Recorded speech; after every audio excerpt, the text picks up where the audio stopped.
Le sujet qu'on aborde ce soir est un sujet sensible. Je sais que les personnes qui viennent aussi avec leur vie, avec leur histoire, avec parfois leur deuil, avec le souvenir éventuellement du décès de proches qui a pu mal se passer. Alors, je vais essayer d'aborder le sujet avec délicatesse. J'ai tendance à plaider, ça vous étonnera pas, et donc j'espère que je ne manquerai pas à la délicatesse pour autant, et si je le fais, j'espère que vous m'en excuserez. C'est un sujet qui appelle nécessairement, et je pense de la part de tous les tenants de ce débat, qui appelle à la compassion. Et qui nous met face, d'une part je l'ai dit, à l'histoire de nos proches, mais à notre histoire même, à ce que l'on peut envisager pour nous, qui nous met face à la plus grande vulnérabilité et qui effectivement, quand on se retrouve face à des personnes qui sont parfois dans des situations qui vous paraissent inextricables, vous somme d'agir. En tout cas, c'est ainsi qu'on le ressent. Je fais référence là particulièrement, peut-être que je l'évoquerai plus tard, je ne suis pas sûr, mais à une situation que j'ai rencontrée il y a 3 semaines, où je me suis retrouvé face à une femme, une patiente dans une chambre, et où j'étais totalement démuni et désemparé de ce que je pouvais faire ou dire, et où le réflexe naturel, c'est de se dire il faut faire quelque chose pour cette dame. Mais faire quelque chose pour elle, au nom de la compassion, ça peut donner lieu à des réponses très différentes, très opposées. Et cette compassion, en fait, j'ai eu l'occasion de la rencontrer à plusieurs reprises dans les échanges que j'ai eus, dans les débats que j'ai eus, dans les circonstances et les rencontres que j'ai faites. Et donc, je voulais revenir sur trois situations qui m'ont vraiment frappé. La première situation, c'était, c'est pas chronologique, mais c'était un débat que j'ai eu avec un médecin belge sur RCF il y a 1 an, juste après la sortie du livre. Ce médecin, c'est Corinne Van Oost, qui a ouvert la Convention citoyenne sur la fin de vie et qui a écrit il y a quelques années « Moi, médecin catholique, je pratique des euthanasies ». Et donc je me retrouve à cet échange, ce débat, et puis au bout d'un moment je commençais un peu à être un petit peu agacé par des interventions que je trouvais un peu en tunnel parallèle, et par une présentation un peu irénique de la situation par Corinne Van Oost. Et donc à un moment donné je lui dis, écoutez, j'entends tout ce que vous dites, mais je sais aussi ce qui se pratique, ce que vous pratiquez. Je savais que c'était son cas personnel en Belgique, et qu'on pratique des euthanasies pour des MLA. La DMLA, c'est la dégénérescence maculaire liée à l'âge. Et donc, voilà. Et je ne savais pas trop ce qu'elle allait me répondre. Je me demandais si elle n'allait pas simplement dénier le fait qu'elle les pratique. Et sa réponse, je vais vous la passer parce que je trouve ça plus intéressant de l'entendre que de vous la retranscrire. En plus, vous pourriez croire que je la retranscris à ma propre façon. Mais comme vous le verrez, en fait, sa réponse, elle est empreinte de compassion. En revanche, la conclusion n'est pas la mienne. La seule solution pour elle, moi j'ai vu une dame comme ça, la seule solution c'est d'aller en maison de repos. Et elle me dit, mais je vais aller en maison de repos, mais je ne vois plus rien, donc comment est-ce que je vais vivre? Je ne vais plus savoir rien faire. Donc voilà, j'ai chuté 3-4 fois. À chaque fois, j'ai échappé à la fracture. La dernière fois, j'ai eu une fracture. Donc maintenant, ça suffit. Je ne peux plus continuer comme ça. J'ai plus de 90 ans. Oui, effectivement, je ne vois plus rien. Donc c'est un ensemble de pathologies. Et c'est une souffrance surtout qui fait ça. Donc ce qu'on a comme proposition, c'est quoi? C'est de les mettre en maison de repos. Alors que quand elles ne voient plus rien, vous voyez un peu la situation dans laquelle elles vont se trouver. Donc, La seule solution pour elle, donc, j'ai vu... la solution qu'on a pour elle, c'est de l'euthanasier. Et cette personne de 90 ans qui perd la vue et qui est terrorisée à l'idée d'aller en maison de repos a été euthanasiée. J'ai tendance à penser qu'une société devrait avoir d'autres propositions à faire à une personne qui est comme ça, de façon compréhensible, terrifiée à l'idée d'aller en maison de repos. Ce qui devrait nous terrifier, c'est que ça fasse peur au point de vouloir demander l'euthanasie. J'ai aussi, là pour le coup j'en parle un peu dans le livre, eu un échange avec Claire Fourcade qui est la présidente de la SFAP, donc la Société Française d'Accompagnement et de Soins Palliatifs, en préparant mon livre, et elle me disait quand il y a eu le débat sur la proposition de loi Falorni, dont l'article premier a été voté mais pas les suivants et qui visait à légaliser l'euthanasie, elle a eu peu de temps après un homme d'une trentaine d'années qui vivait à New York, qui l'a appelé parce qu'il souhaitait réaliser un documentaire sur la mort de son père. Il trouvait que le débat ne se tenait pas comme il devait se tenir, et que en l'occurrence il voulait témoigner du fait qu'ils avaient apporté à son père la meilleure mort possible. Alors ce qui s'est passé dans son cas, c'est que le père avait un cancer du pancréas. Et la famille a échangé avec le médecin sans le père, et ils sont tombés d'accord sur le fait qu'il valait mieux qu'il meure avant de souffrir terriblement. Et donc un jour ils sont venus avec une perfusion qu'ils ont présentée au père. Le père a fait « Ah, formidable », ils lui ont dit que c'était une chimiothérapie, ils lui ont posé la perfusion et il est mort. Et ce garçon n'est pas un monstre. C'est pas quelqu'un qui a voulu tuer le père pour avoir l'héritage.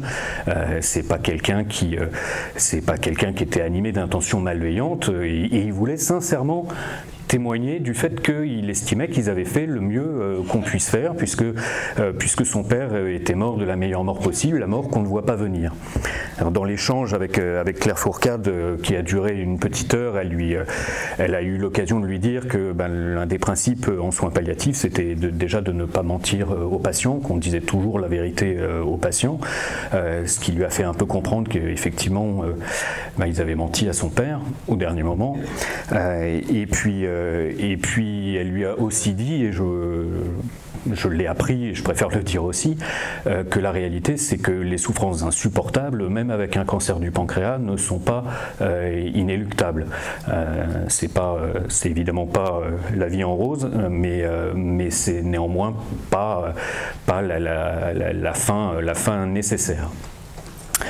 Alors à l'inverse, c'est vrai que moi, j'ai découvert, ça fait longtemps que j'entends parler, que je connais les soins palliatifs, parce que il se trouve que j'ai eu la chance de connaître une jeune femme quand j'avais moi-même 22 ans, qui était infirmière en soins palliatifs. Donc 22 ans, c'était il y a 25 ans, et on était donc en 97. La première loi sur les soins palliatifs, premier texte qui cadre un peu tout ça, première loi, parce qu'avant il y avait une circulaire, c'est la loi Kouchner de 99.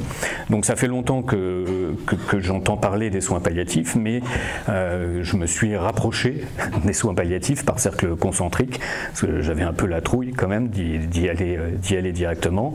Et pour le livre, je me suis retrouvé à Gardanne, qui est un établissement, il y a un établissement à Gardanne qui s'appelle La Maison, qui est un établissement emblématique qui a été créé un peu pendant les années SIDA, et qui est un lieu assez particulier dans son esprit, notamment parce que le plus visible, c'est que personne ne porte de blouse, personne n'a de vêtements médicaux, donc c'est vraiment, effectivement, quand vous baladez dans les couloirs, à force, vous voyez bien à l'allure qui est un médecin qui est en fin de vie, mais sinon, il n'y a pas effectivement de distinction particulière particulière et ça donne une ambiance particulière.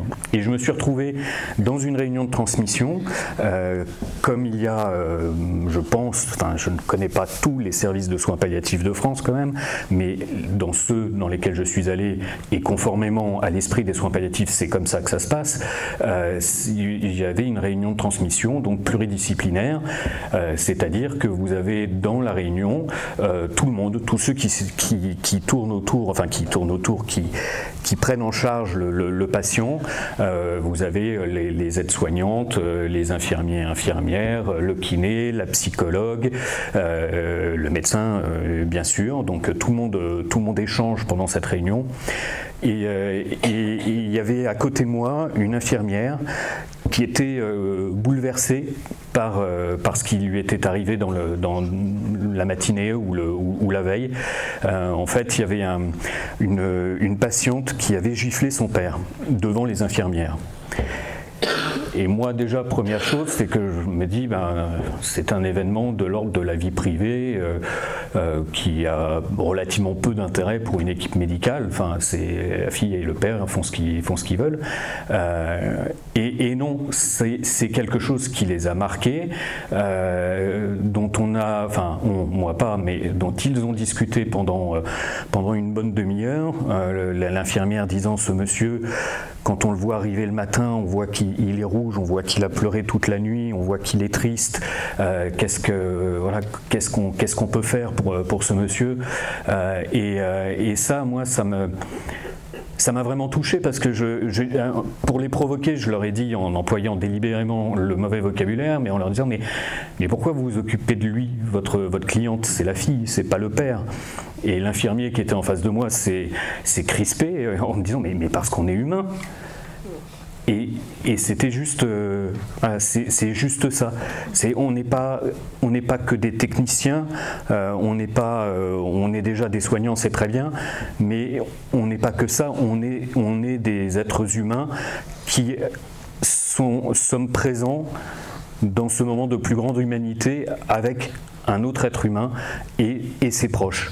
Et ça aussi, c'est quelque chose que je trouve fort et beau dans les soins palliatifs, c'est qu'on prend en charge aussi les proches du patient. On ne s'occupe pas que du patient.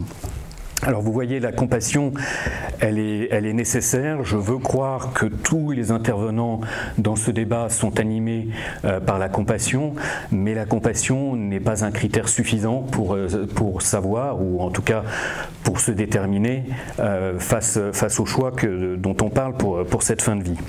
Alors, je ne pourrais pas, moi si vous ne m'arrêtez pas, je peux vous parler pendant 4 heures, 5 heures de sujet, donc je ne pourrais pas vous parler de tous les sujets déjà, si j'étais capable de vous en parler dans toute sa complexité, ce serait déjà une information, mais en tout cas je ne les aborderai pas tous. Je voudrais aborder surtout deux plans. Premier plan, c'est la question de la liberté. Parce que ces derniers temps, on voit que le débat est beaucoup moins sur l'argument de la dignité qui était beaucoup utilisé avant, qui donne son nom à la principale association de promotion de l'euthanasie, l'association pour le droit de mourir dans la dignité. En revanche, on parle beaucoup de la liberté, et c'est vrai que c'est fondamentalement ce qui sous-tend la revendication militante sur le sujet.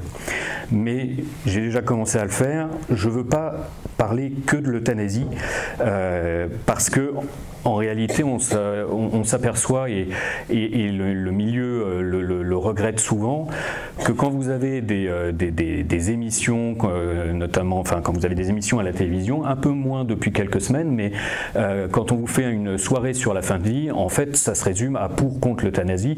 On ne parle que de ça.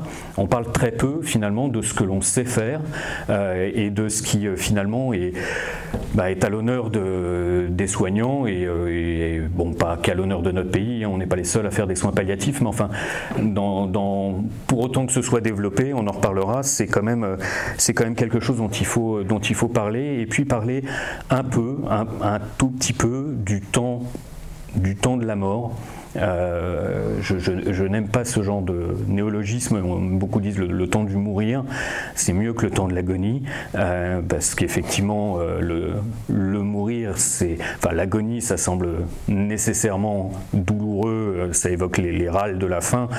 C'est pas nécessairement comme ça que ça se termine. Donc voilà, je voudrais aborder ces questions-là.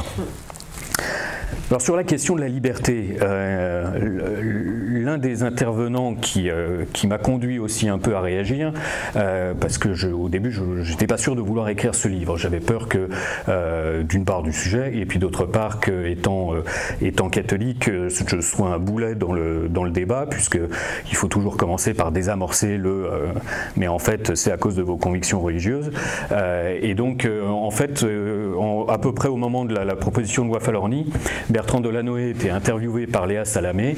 On me dit tiens, ils t'ont cité, ce qui est bon, mais pourquoi? D'autant plus qu'en fait ils avaient cité un truc que j'avais écrit 11 ans avant, donc ça manquait un tout petit peu d'actualité. Et Bertrand Delanoë répond dans une forme d'injonction, nous devons avoir une fin de vie libre et choisie. J'ai un peu envie de lui dire que de toute façon la fin de vie on l'aura, libre ou pas, mais même d'un certain côté cette injonction me semblait étonnante. Nous devons avoir, on aura la fin de vie qu'on aura, hein. C'est libre ou pas, choisi ou pas, mais véritablement il y a cette revendication, et une revendication qu'on voit aussi venir de milieux qui sont qui sont souvent des milieux, j'allais dire, c'est pas toujours le cas, mais souvent des milieux aisés, des milieux habitués soit à une forme, soit à leur apparence, soit à leur capacité de décision, leur capacité de maîtrise de la vie. C'est pas étonnant d'ailleurs qu'on trouve beaucoup de politiques là-dessus, parce qu'ils passent leur vie à maîtriser les choses. Ils sont proportionnellement plus enclin à vouloir aussi maîtriser la fin de vie. Mais moi je trouve que déjà placer le débat sous l'angle de la liberté, même si on veut contester le fait que ce soit la liberté, c'est déjà faire une erreur. Parce que ce qui caractérise ce débat, c'est pas une question de liberté. Le maître mot de ce débat, c'est le mot de vulnérabilité. Quand vous vous retrouvez dans la chambre d'un patient, déjà rien que le fait d'arriver, d'être debout avec un patient qui est allongé, rien que ça, déjà, vous êtes dans une forme de supériorité. Et rien qu'en étant comme ça, déjà, en plus, vous êtes bien portant, vous venez de l'extérieur, vous allez repartir, et vous êtes au-dessus de la personne. Déjà, ce point est un point qui peut induire une forme de supériorité ou de domination. Donc on a déjà cette vulnérabilité, mais vous avez des gens qui sont là, qui sont évidemment, pour ceux que je connais, enfin que je vois, des personnes qui sont en fin de vie, mais qui sont aussi parfois isolés, parfois précaires. On a eu une fois, et je me permets de le dire parce que j'ai entendu plusieurs fois dire il se trouve que je vais à Jeanne Garnier. Alors plusieurs fois j'ai entendu dire ah oui, les places sont chères à Jeanne Garnier. Bon, là en l'occurrence je pense à une femme qui était SDF, qui avait toute sa vie dans ses sacs plastiques au pied du lit. Elle n'avait pas de piston pour aller à Jeanne Garnier. Elle était là, elle a été traitée comme tout le monde, avec le même soin, les mêmes attentions que tout le monde. Mais il est évident que cette personne, elle cumule des indices de vulnérabilité. Il est évident que quand on dit, quand on voit cette patiente et qu'on met à côté le discours sur c'est un choix libre et éclairé, ça pourrait faire rire, c'est pas drôle donc ça fait pas rire, mais ça ne colle pas avec la réalité qu'on peut voir. La réalité c'est que déjà l'euthanasie ne peut pas être une simple question de liberté. La liberté la plus évidente, c'est un choix qui n'engage que vous-même. Quand on parle des libertés en droit, vous avez les droits-libertés, les droits-créances. Les droits-libertés, je parle de la liberté d'aller et venir, je parle de la liberté d'opinion. Ces libertés-là, normalement, enfin en tout cas pour leur exercice, tant qu'il n'y a pas de contraintes opposées, pour leur exercice, je n'engage personne. Pour l'euthanasie, j'engage nécessairement quelqu'un d'autre. J'engage un soignant, j'engage une autre personne humaine. Donc déjà, on n'est plus tellement dans la liberté en elle-même. Mais en plus de ça, comme je vous disais, là, je suis désolé, c'est un tout petit peu circulaire, mais on est effectivement, on a affaire à des personnes vulnérables. Or, ces personnes vulnérables, habituellement, on sait les protéger. On sait que notre rôle dans une société, c'est de les protéger. Je suis avocat, je sais qu'on a un droit du travail. Le droit du travail, il est fait pour quoi? Il est fait notamment pour éviter qu'un salarié consente à n'importe quoi. Et de poser des règles, poser des interdits. S'il veut travailler 24 heures consécutives, ou toute la semaine consécutive, ou travailler de nuit, etc., il ne pourra pas le décider de lui-même. Il y a des règles, il y a des lois qui sont là pour protéger aussi les autres salariés contre la pression induite derrière qui pourrait les amener à faire les mêmes choix. En droit de la consommation, on protège les plus vulnérables. Et vous avez aussi des présomptions de vulnérabilité. Alors c'est pas forcément dans la loi, mais ça va être dans la jurisprudence, où effectivement les personnes âgées, les femmes enceintes vont être présumées vulnérables.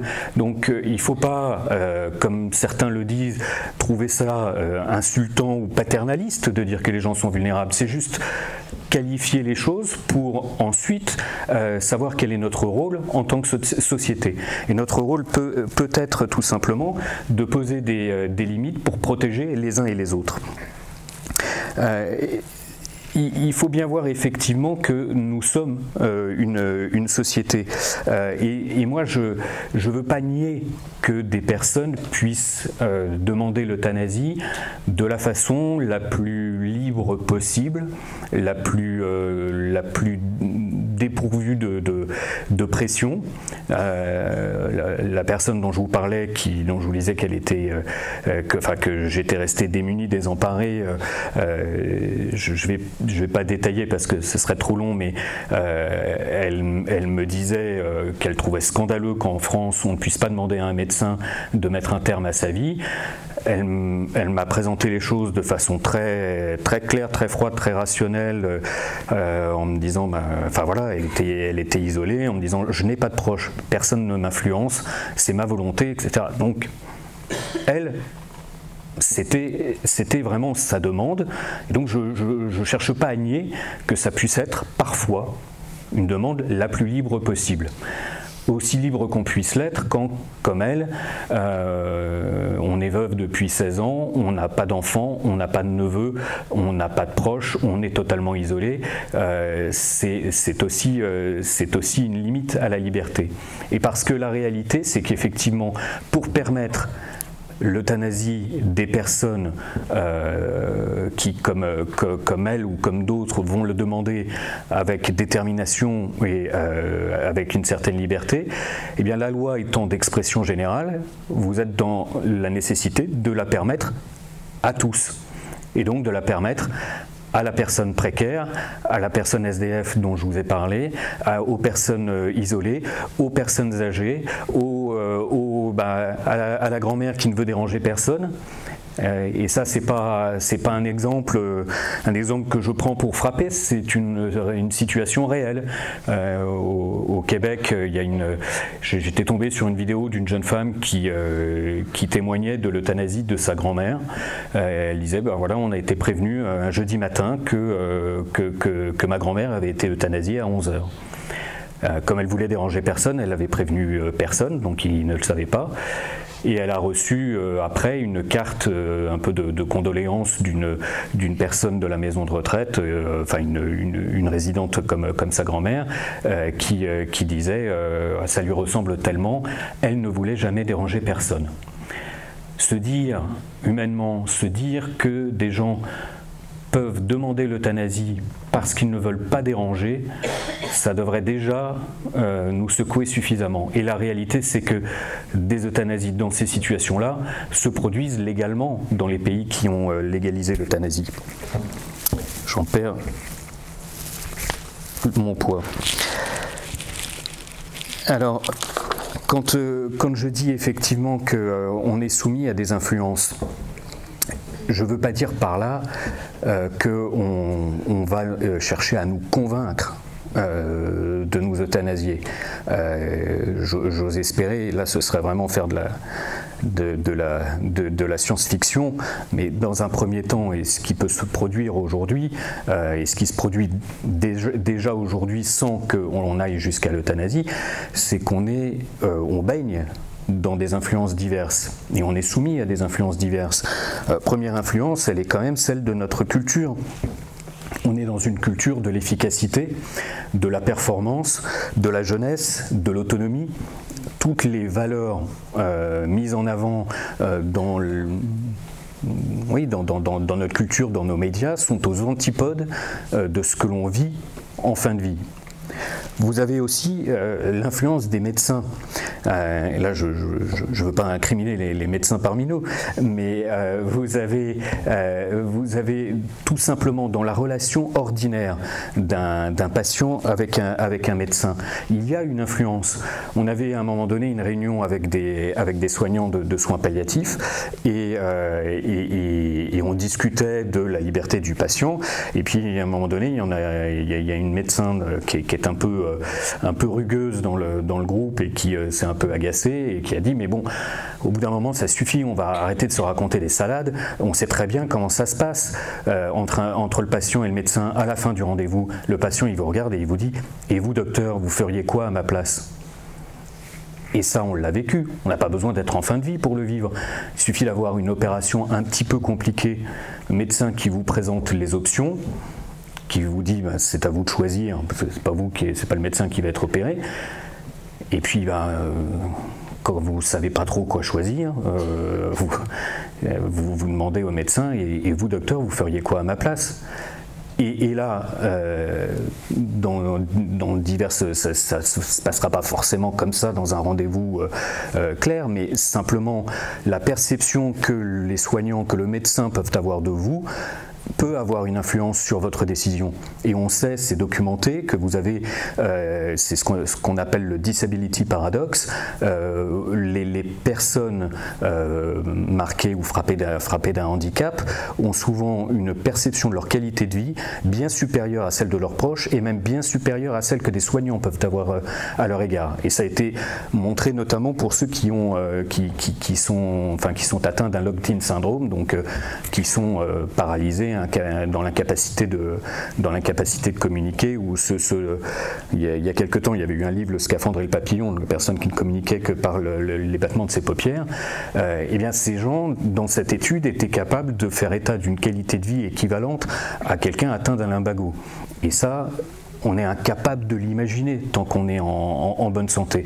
Et des soignants, bien qu'ils soient confrontés à ces situations, continuer d'avoir un avis bien plus négatif sur la qualité de vie du patient que le patient lui-même.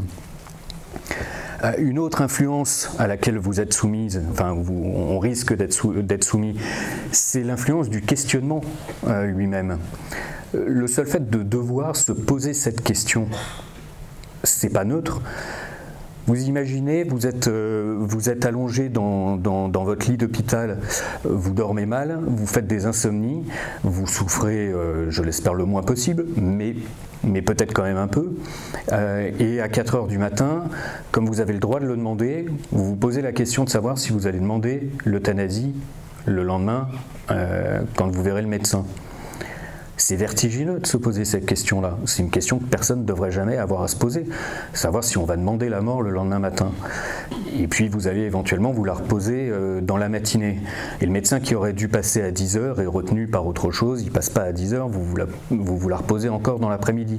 Et toute l'énergie, toute la force psychique, tout ce que vous auriez pu mettre à vivre autre chose, vous allez le mettre dans ce questionnement-là.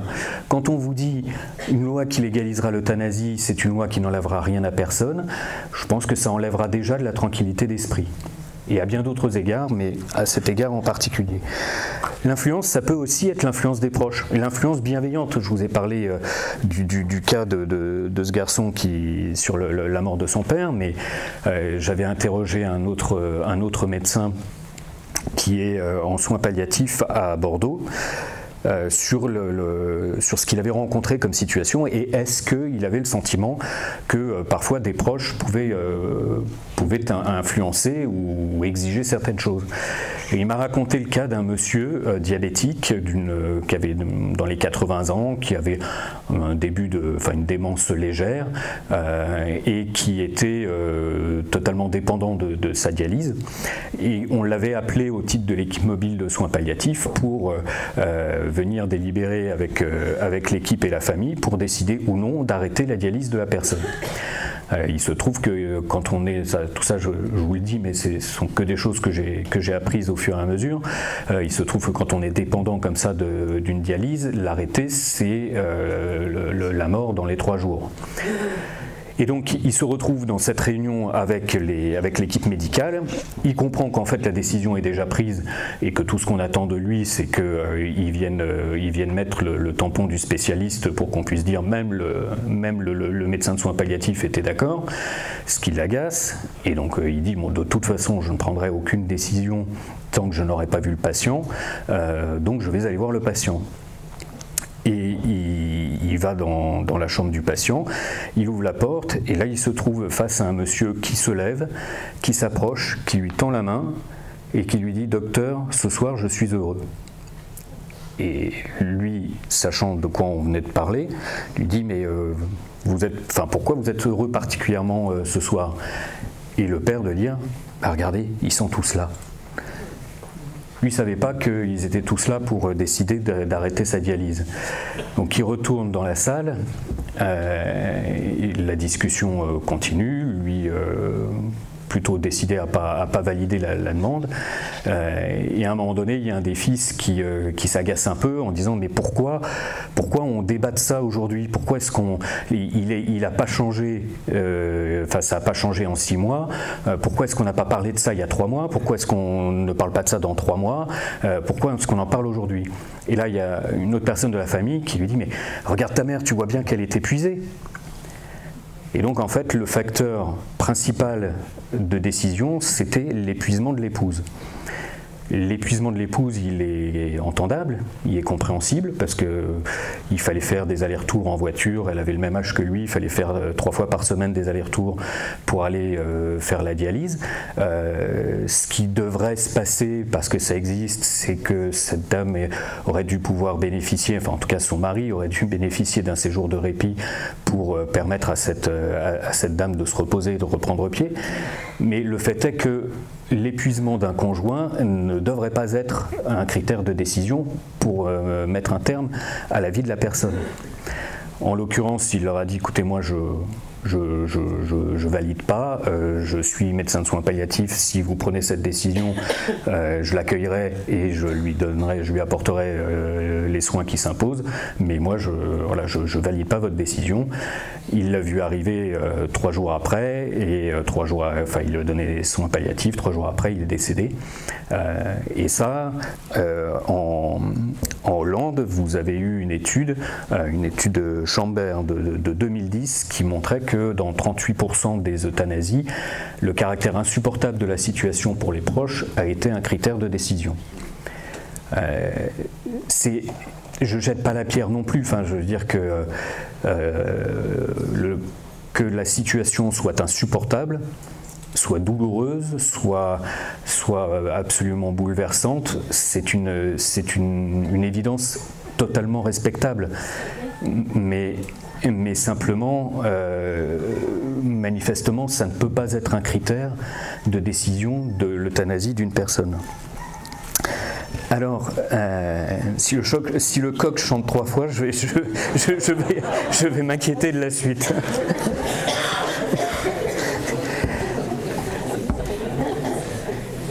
Quand j'ai exposé ces points-là, souvent quand je me retrouvais dans le débat pour dire aux gens qui me disaient mais c'est leur choix, c'est leur liberté, et que j'avais un peu exposé le fait que c'est pas aussi simple que ça et qu'on a ces influences. Alors souvent on me dit oui mais si on légalise l'euthanasie, ça va pas se faire comme ça. Je me souviens même d'un gars un médecin qui tient une page Facebook avec des dizaines de milliers de followers et qui disait si on légalise, ce sera avec des garde-fous, des règles, il y aura des commissions, etc. Bon, formidable, donc oui, on peut imaginer un encadrement, mais quel encadrement ? Alors celui qui est à la mode, c'est le modèle belge. Emmanuel Macron, avant le deuxième tour de la présidentielle, dans un échange, s'est prononcé en faveur du modèle belge. Apparemment de façon plus ou moins contrôlée médiatiquement, mais en tout cas, il l'a dit. Et toutes les propositions de loi qui ont été sur la table jusqu'à aujourd'hui ont été des propositions de loi qui décalquaient totalement le modèle belge. La proposition de loi Falorni est un décalque empire, je vais y revenir, de la situation belge. La proposition de loi de la DMD est un décalque du système belge, et la proposition de loi que portait Jean-Louis Touraine était un décalque absolu du système belge. Alors on peut s'intéresser un petit peu à ce système belge. Le système belge, déjà, c'est une euthanasie qui est pratiquée à 70% sur des personnes de plus de 70 ans. Évidemment, généralement malades, et il est vrai qu'on est on est plus souvent malade après un certain âge, mais néanmoins, quand vous voyez les cas emblématiques que l'on vous présente dans les médias sur les cas qui nécessiteraient ou qui posent la question de l'euthanasie, la réalité c'est que c'est le grand âge, si je puis me permettre, qui est concerné essentiellement. Les euthanasies pour les cas de maladies neurodégénératives, dans les statistiques officielles que vous pourrez retrouver en ligne en cherchant les rapports de la Commission fédérale d'évaluation et de contrôle de l'euthanasie, les euthanasies pour maladies neurodégénératives, c'est 8% des cas. C'est pas négligeable, mais ça veut quand même dire que dans 92% des cas, l'euthanasie est pratiquée pour d'autres situations. Alors certes, dans un certain nombre de cas pour des cancers, c'est d'ailleurs l'application la plus fréquente, mais néanmoins quand on vous présente toujours un malade de Charcot avec une légère tendance à l'instrumentalisation de ces malades, ça n'est pas la situation la plus fréquente. Et d'ailleurs, ça n'est pas non plus la demande la plus fréquente des malades de Charcot. Je me souviens très bien, il y a maintenant 13 ans, Emmanuel Hirsch, qui était président d'une association de malades de la SLA, qui disait là, la première demande des malades de Charcot, c'est d'avoir des synthétiseurs vocaux, c'est pas l'euthanasie. L'euthanasie en Belgique, ça a été aussi une euthanasie élargie aux polypathologies. Parce que la loi, elle précise qu'il faut normalement être atteint d'une pathologie grave et incurable. Et puis quand les pathologies isolées ne sont pas suffisamment graves et incurables, on les a regroupées et on parle de polypathologie. Alors évidemment, polypathologie, c'est pas il a un cancer du pancréas et de l'arthrite. C'est perte de la vue, totale ou partielle, incontinence, arthrite sévère. Je suis désolé, mais c'est quand même globalement le tableau du grand âge. Donc, je l'espère pas pour tout le monde, mais en tout cas, c'est une fréquence évidente. Donc, c'est une situation où, dans la réalité, on vous dit il y a des critères très stricts. Pathologie grave et incurable, oui, mais à partir du moment où on parle de polypathologie, globalement, à partir d'un certain âge, vous avez de grandes chances d'entrer dans les critères d'accès à l'euthanasie. Comme je vous l'ai dit, l'euthanasie n'est pas limitée à la fin de vie. La personne dont on parlait en début d'intervention, dont parlait Corinne Von Ost, atteinte du DMLA, perdre la vue, c'est évidemment très difficile à vivre, mais ça n'engage pas le pronostic vital. Si vous avez vu passer la situation de cette Belge de 23 ans qui souffrait de dépression, qui a été victime des attentats de Bruxelles et qui a été euthanasiée au printemps dernier, là non plus, son pronostic vital n'était pas engagé. On peut même aussi douter fortement qu'on soit arrivé au bout des propositions qu'on pouvait faire à une femme de 23 ans atteinte de dépression, même sévère. Alors l'encadrement belge, c'est quoi aussi, d'un point de vue plus juridique? C'est déjà un contrôle qui est fait a posteriori. Là, aujourd'hui, vous avez le docteur Yves Delocht, qui est un des premiers promoteurs de l'euthanasie en Belgique et qui fait beaucoup de conférences en France, qui disait « Les Français caricaturent la Belgique, enfin, on ne fait pas ça n'importe comment. À chaque fois qu'il y a un décès, il y a une commission de contrôle. » Oui, mais il y a eu décès avant. Et le contrôle, c'est uniquement sur une base déclarative. Donc, vous n'avez aucun contrôle inopiné, vous n'avez pas ils n'ont pas les moyens, ils le disent très clairement, c'est écrit en noir sur blanc dans les rapports, ils n'ont pas les moyens de savoir quelle est la proportion d'euthanasie déclarée parmi les euthanasies réalisées. C'est évalué, enfin, les euthanasies clandestines sont évaluées entre 20 et 50% en Belgique. Le fait est qu'on ne sait pas combien sont déclarées. Et quand elles sont déclarées, c'est un médecin qui faisait partie de cette commission, qui pourtant favorable à l'euthanasie, a démissionné de la commission et a expliqué aussi, moi je sais très bien, et n'importe quel médecin sait très bien comment remplir la déclaration pour ne pas avoir de problème.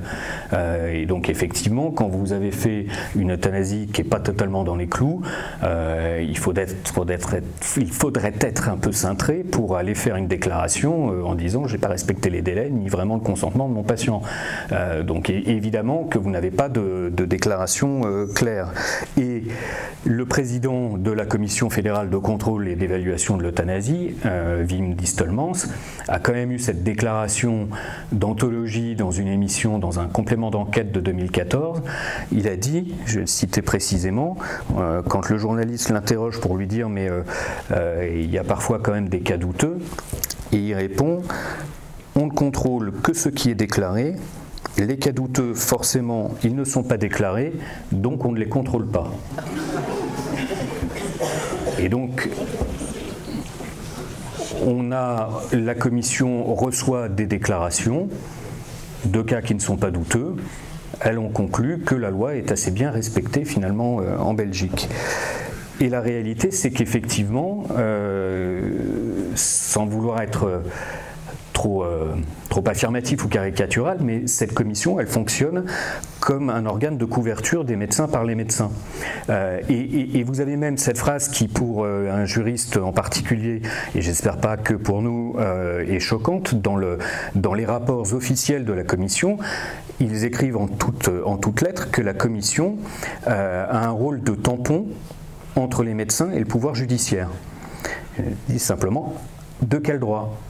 Institutionnellement, alors, la loi leur a accordé, mais dans la logique des institutions, comment une commission composée de gens qui, en plus, sont tous des praticiens de l'euthanasie, peut s'autoriser à faire tampon entre le monde médical et le monde judiciaire. Et donc ils transmettent en fait ce qu'ils veulent bien transmettre. Et alors quand une fois dans une émission l'an dernier sur KTO, l'un de nous, c'était soit Damien Leguet, soit moi, avait dit la commission ne transmet jamais rien au parquet en Belgique, je me suis fait, ce qui était injuste parce que je crois que c'était Damien Leguet qui l'avait dit, mais je me suis fait tacler par Jacqueline Heremans, qui est vice-présidente de cette commission et présidente de la DMD Belgique, en disant vous avez dit qu'on ne transmettait jamais rien, c'est inexact, on a transmis un cas. Oui. En 22 ans. En 20 ans. En 20 ans d'application de la loi, ils ont effectivement transmis un cas au procureur. Et de fait, de ma petite expérience de quelques années quand même de pratique du droit, il n'est pas possible d'avoir un système qui ne recèle pas ou ne suscite pas d'infraction.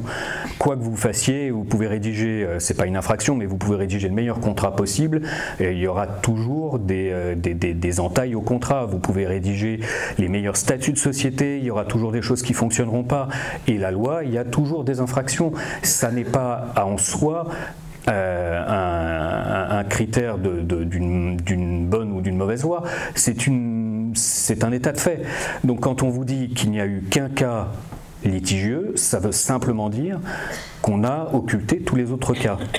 Et on peut même le comprendre parce que finalement tous les membres de cette commission étant des praticiens de l'euthanasie, et ce qui les différencie étant simplement de savoir ceux qui sont pour une conception stricte ou une conception large, vous avez affaire à des gens pour qui la légalisation puis la pratique de l'euthanasie a été le combat de leur vie.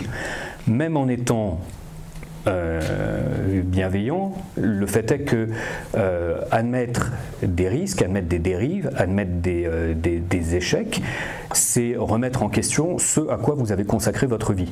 Et ce qui n'est pas non plus un enjeu nul, parce que vous êtes l'un des militants qui a conduit votre pays à adopter une législation qui conduit à ôter la vie de certaines personnes. Donc, fondamentalement, vous n'êtes pas porté à effectivement beaucoup de sévérité à l'égard de la loi. Et je voulais vous faire écouter autre chose que c'est pas ça on l'a déjà écouté, parce que effectivement on dit souvent, ceux qui comme moi sont opposés à une légalisation de l'euthanasie, on souligne les risques de cette situation. Je ne vais pas vous en parler là, mais, parce que sinon je serais beaucoup trop long, mais au Canada ces temps-ci, si vous vous penchez sur le sujet, si vous allez sur mon blog, c'est pas pour faire de la pub à mon blog, mais c'est que j'ai fait une petite introduction à un article. Mon blog, donc c'est causetoujours.fr. L'un des tout premiers billets, c'est l'euthanasie des défavorisés.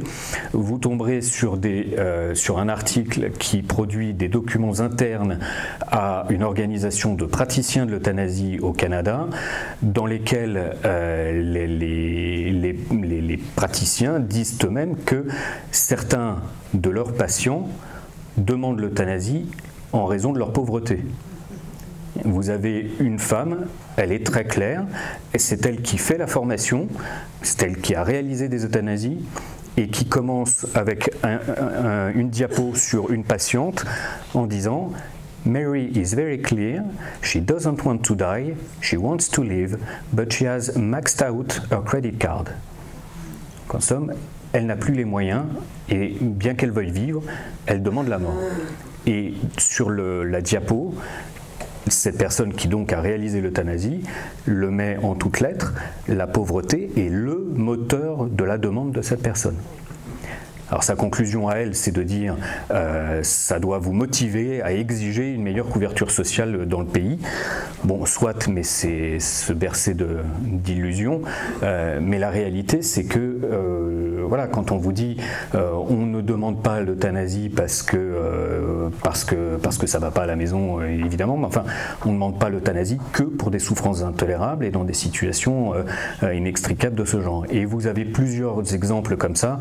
Je les détaille pas pour ne pas être trop long, mais donc quand on parle de ces cas de dérive, alors souvent on vous renvoie en vous disant oui, enfin ça c'est l'argument de la pente glissante, avec un petit air sarcastique, parce que on serait toujours ceux qui utiliseraient cet argument en disant on ne sait pas où on va, etc. Et alors moi j'ai participé à une émission pour Arte, dans laquelle on était 8 ou 9 personnes de qualités différentes en Europe, et il y avait un Hollandais, un gériatre hollandais, Bert Kaiser, joli nom et qui pratique des euthanasies depuis 14 ans. Et à un moment donné, il y avait déjà eu des réflexions où je me dis que certains vivent dans une réalité qui est effectivement différente de la mienne, différente de la nôtre. Je vous avais dit que du fait de la légalisation de l'euthanasie, les Hollandais n'avaient plus peur de la mort. C'est beau en fait de penser ça. Et à un moment le journaliste lui dit mais vous comprenez que les opposants à l'euthanasie s'inquiètent des dérives et s'inquiètent du risque d'élargissement. C'est un peu l'argument de la pente glissante. Est-ce que vous pensez que nous sommes sur une pente glissante? Et je vous laisse écouter la réponse du monsieur. On légalise l'euthanasie, est-ce qu'on est sur une pente glissante? Oui, je dirais 3 fois oui. Il y a une pente glissante et on est dessus. En 1955, personne aux Pays-Bas n'obtenait l'euthanasie. Ce n'était simplement pas une option. En 2021, 7000 personnes ont obtenu une euthanasie. Donc quelque chose a changé. Et je peux vous dire que les catégories qui pouvaient en profiter les premières années étaient seulement des personnes en fin de vie. Et puis, on a ouvert le droit aux malades chroniques, aux patients psychiatriques, aux personnes âgées avec une accumulation de pathologies. On va toujours ajouter de nouvelles catégories, et je ne pense pas que ce soit une mauvaise chose. Écoutez, moi j'en ai peur. Ça, c'était moi derrière. Et de fait... Quand vous êtes en direct et que vous entendez ça, en plus la traduction simultanée était différente, c'était est-ce qu'il y a des dérives, et la traduction qu'on avait c'était oui, 3 fois oui, il y a des dérives, mais il ne faut pas en avoir peur. Et quand vous entendez ça, vous vous demandez effectivement dans quelle réalité parallèle on évolue pour qu'un partisan de l'euthanasie, si je reprends juste les termes qu'il emploie là, soit en mesure de dire oui, on va toujours ouvrir de nouvelles catégories, et je ne pense pas que ce soit une mauvaise chose. Aujourd'hui, je suis tombé sur un article c'est je crois planètesanté.ch, un site suisse, qui établit que les Suisses, les organisations médicales se sont mises d'accord, il y avait une dissension depuis longtemps, se sont mises d'accord sur les critères pour permettre le suicide assisté quand on n'est pas en fin de vie. Donc quand le pronostic vital n'est pas engagé. Donc ils se sont mis d'accord là-dessus, c'est déjà une chose, parce que c'est pas rien d'autoriser le suicide assisté si le pronostic vital n'est pas engagé. Et puis dans l'article, vous avez un encadré à quand le suicide assisté pour tous. Et la question qu'il pose, c'est la question d'après, c'est en réalité... pourquoi il devrait y avoir un regard de la société sur le sujet, et pourquoi on ne pourrait pas, on ne devrait pas avoir le droit de décider et de demander la mort au moment où on le décide dans sa vie. Et il faut avoir à l'esprit que c'est la logique profonde de cette revendication, parce que vous avez ce qu'on appelle, c'est une opposition entre une éthique de solidarité, de fraternité, et une éthique d'autodétermination, ce qui motive véritablement ceux qui ont une demande militante. Je ne parle pas du patient qui souffre, je parle de ceux qui portent la revendication. Ce qui les motive, c'est cette éthique d'autodétermination. Mais la logique de l'autodétermination, elle emporte un peu tout sur son passage, parce que aujourd'hui, vous avez ces élargissements de catégories, et puis vous avez les débats qu'il y a en Belgique et aux Pays-Bas sur l'éventualité d'une euthanasie pour vie accomplie, c'est-à-dire qu'à partir d'un certain âge, que je ne donnerai pas par délicatesse, on peut considérer que si vous dites que vous avez assez vécu, on peut vous croire, et donc vous pourriez demander l'euthanasie. C'est en débat, Jacqueline Héremans y est favorable, pour l'instant c'est pas voté, mais si vous faites le voyage en Suisse, la question qui est là, c'est effectivement de dire pourquoi à partir d'un certain âge. Si je suis en mesure, si la logique c'est l'autodétermination, pourquoi pas à 35 ans ? La valeur d'une vie ne se mesure pas au nombre des années, donc à 35 ans, j'ai vécu ce que je voulais vivre. Et donc je suis assez convaincu qu'à moyen terme, dans les différents pays qui ont légalisé ou qui légaliseront l'euthanasie, on débouchera sur une question d'obtenir un droit à mourir au moment où on le demande, sans condition. J'en suis assez convaincu. Alors je m'étends un petit peu, et je vous avais dit que je voulais aborder aussi la question, je me suis même beaucoup étendu, je voulais aborder la question, enfin pas la question, mais les soins palliatifs en eux-mêmes. Je vais vous parler peut-être que de 2-3 situations, mais outre le fait que... Je vous parlais de ces 2-3 situations déjà qui m'ont touché, situations que j'ai rencontrées personnellement. Je suis retrouvé une fois dans une chambre avec une femme qui on m'avait dit, elle est très angoissée, il faut aller la voir. Donc je vais la voir, effectivement, je me suis retrouvé face à une femme qui sanglotait, qui me disait plusieurs fois, comme elle était d'origine étrangère, je ne savais pas très bien si elle disait je vais mourir ou je veux mourir, c'était toujours entre les deux, et peut-être que l'ambiguïté était inconsciente, qui avait des griefs contre le personnel soignant en disant que ses enfants avaient été victimes de racisme, qu'on les avait maltraités, ce qui...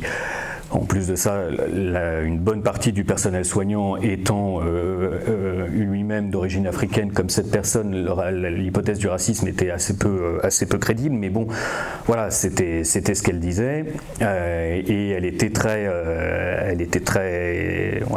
émue, très angoissée, et donc bon, au bout d'un moment, je suis resté avec elle, puis après, quand je suis sorti de la chambre, je suis allé voir l'infirmière coordinatrice et je lui ai dit, bon, ouais, quand tu me disais qu'elle était angoissée, elle est vraiment pas bien, je sais bien que ce qu'elle dit n'est pas la réalité, mais voilà ce qu'elle dit, donc bon, je voulais quand même le transmettre au cas où il y ait un début de vérité. Et puis bon, elle m'a regardé, elle a juste un peu haussé les sourcils, et puis elle dit immédiatement à une autre infirmière, faudrait que tu ailles voir Madame Machin pour lui faire des massages. La rapidité de la réaction, et moi je vois, ne serait-ce que quand on est en réunion de transmission, quelqu'un sonne, une infirmière se lève. Mon père a été hospitalisé dans d'autres circonstances, quelqu'un sonne, on attend encore un peu. Et là, la réponse, elle était immédiate. Ces personnes qui, globalement, les avaient agonies d'injures, elles sont allées lui faire des massages. J'ai vu un monsieur qui était, c'est un hasard, je suis désolé, mais d'origine africaine, et donc qui souffrait c'est parce que c'est statistique, de drépanocytose. Et donc le médecin du service nous a expliqué ce que faisaient les crises drépanocytaires, ce que j'ignorais totalement, qui sont effectivement des épisodes extrêmement douloureux dans le cours de la vie. Et ce monsieur que j'étais allé voir avait une quarantaine d'années, il était extrêmement émacié, pour le coup c'était pas besoin d'être médecin pour se douter que son espérance de vie était faible. Il avait une sonde nasogastrique.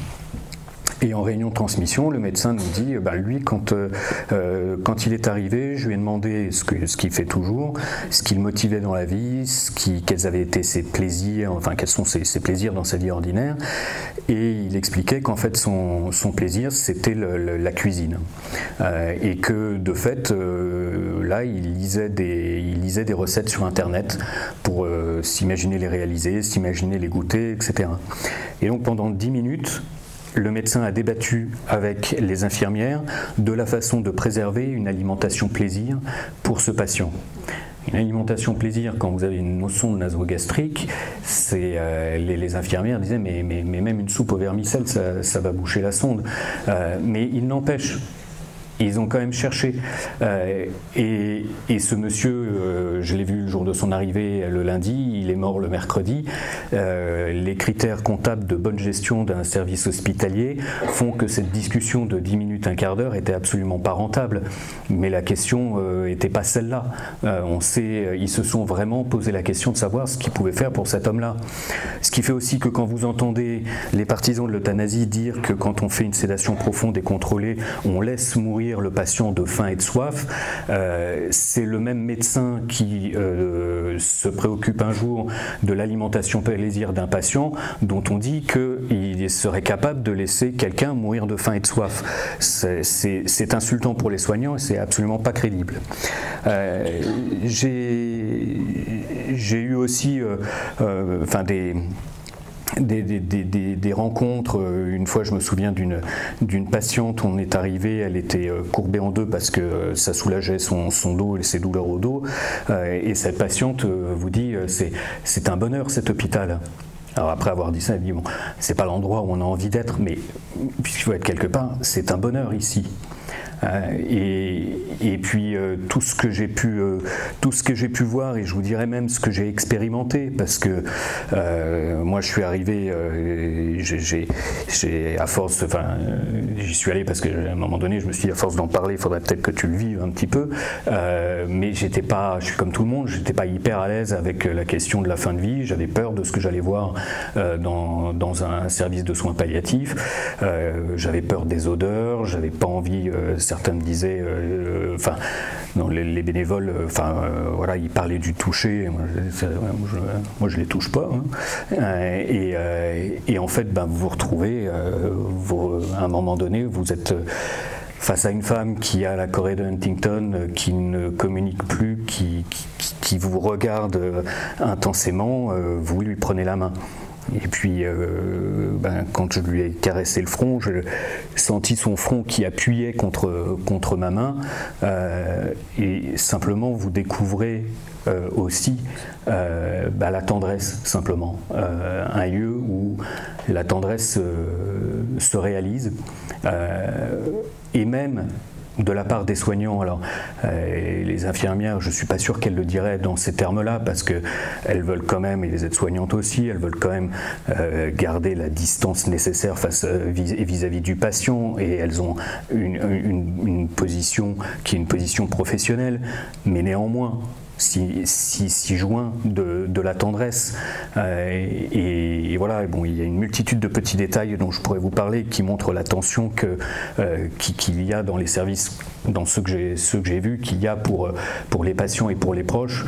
De même, je suis une fois une psychologue qui nous a arrêtés, j'étais avec une patiente et sa fille, qui nous a arrêtés pour dire à la fille, si vous voulez, on peut parler, et bon, la fille n'est pas trop le temps, elle lui donne sa carte de visite en disant appelez-moi.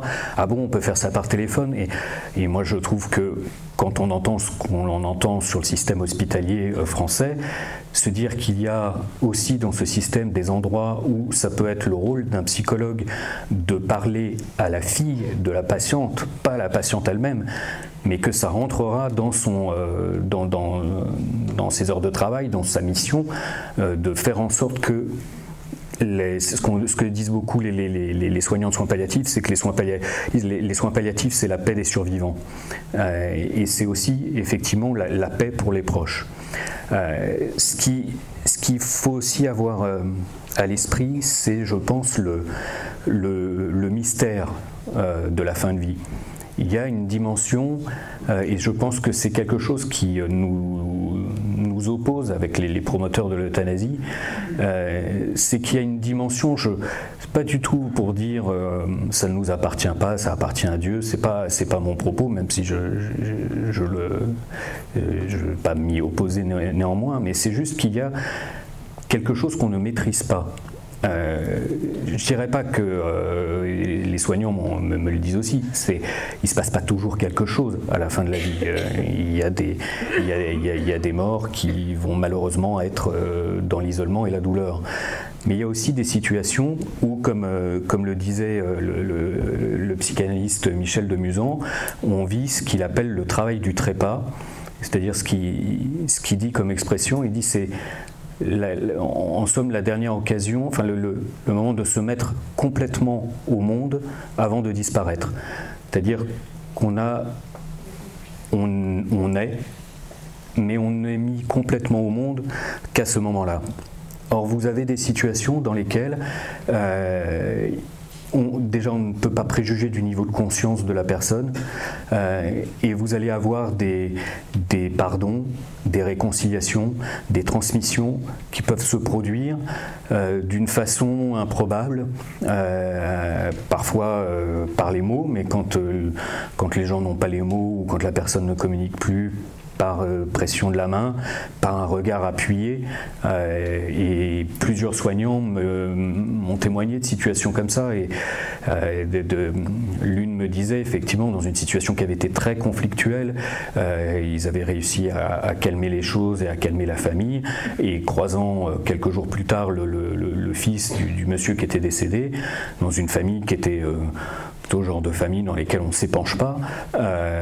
Il disait il s'est passé quelque chose avec mon père de l'ordre de la transmission. Je ne saurais pas vous dire, je ne saurais pas vous expliquer ce qui s'est passé, mais il s'est passé quelque chose avec lui. Et ça, la question c'est juste de savoir si on laisse la possibilité que ça intervienne ou pas.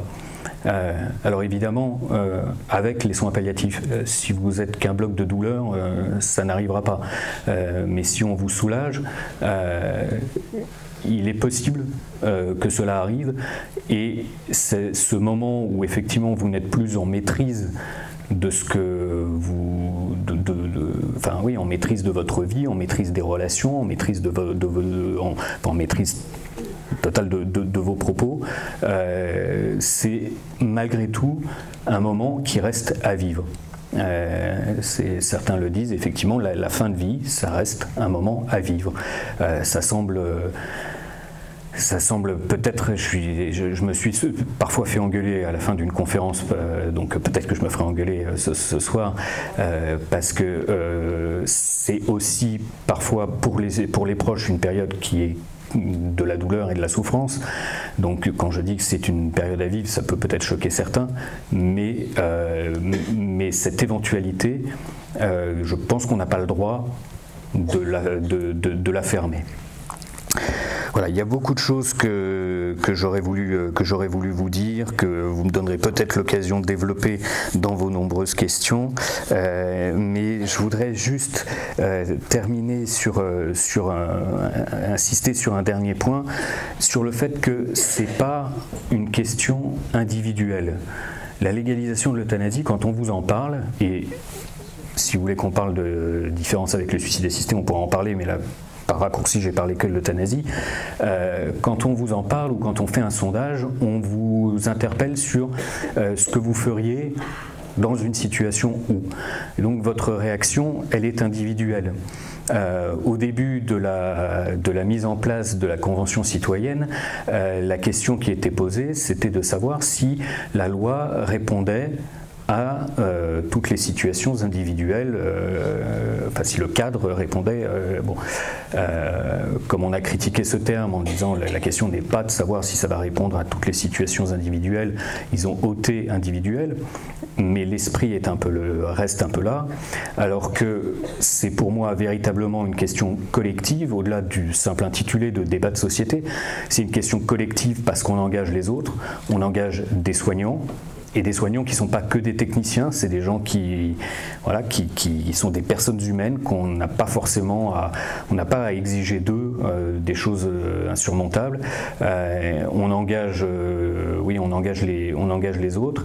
Et puis il faut avoir conscience aussi que quand on va décider de ça, on ne va pas décider de légaliser l'euthanasie pour les 2-3 ans qui viennent, mais probablement pour aussi loin que la vie humaine puisse le dire. Or, on avait 1000 centenaires en 1970 en France, on en aura 200 000 en 2070. Donc vous imaginez bien qu'en plus ces centenaires auront des enfants de 75 ans. Donc demain, le grand âge va évidemment être une question déterminante.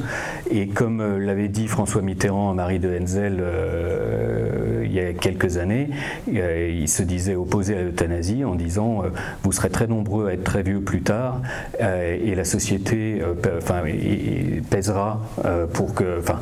La société insistera pour que vous ne soyez pas un poids pour la société. Et parfois, certains s'en convaincront d'eux-mêmes. Donc il faut avoir conscience de ce que l'on fait pour plus tard, pour les autres, pour les décennies à venir. Dernière chose, quand vous avez eu la question de l'engagement des mutuelles qui vous disent aujourd'hui « mais non, ça n'est pas une question de coût », peut-être. Je ne sais pas, je ne veux pas faire de procès d'intention. Aujourd'hui, ce n'est pas une question de coût. Qu'est-ce qu'il en sera quand on aura 200 000 centenaires et autant d'enfants de 75 ans? Voilà, je vous remercie et je suis à votre disposition.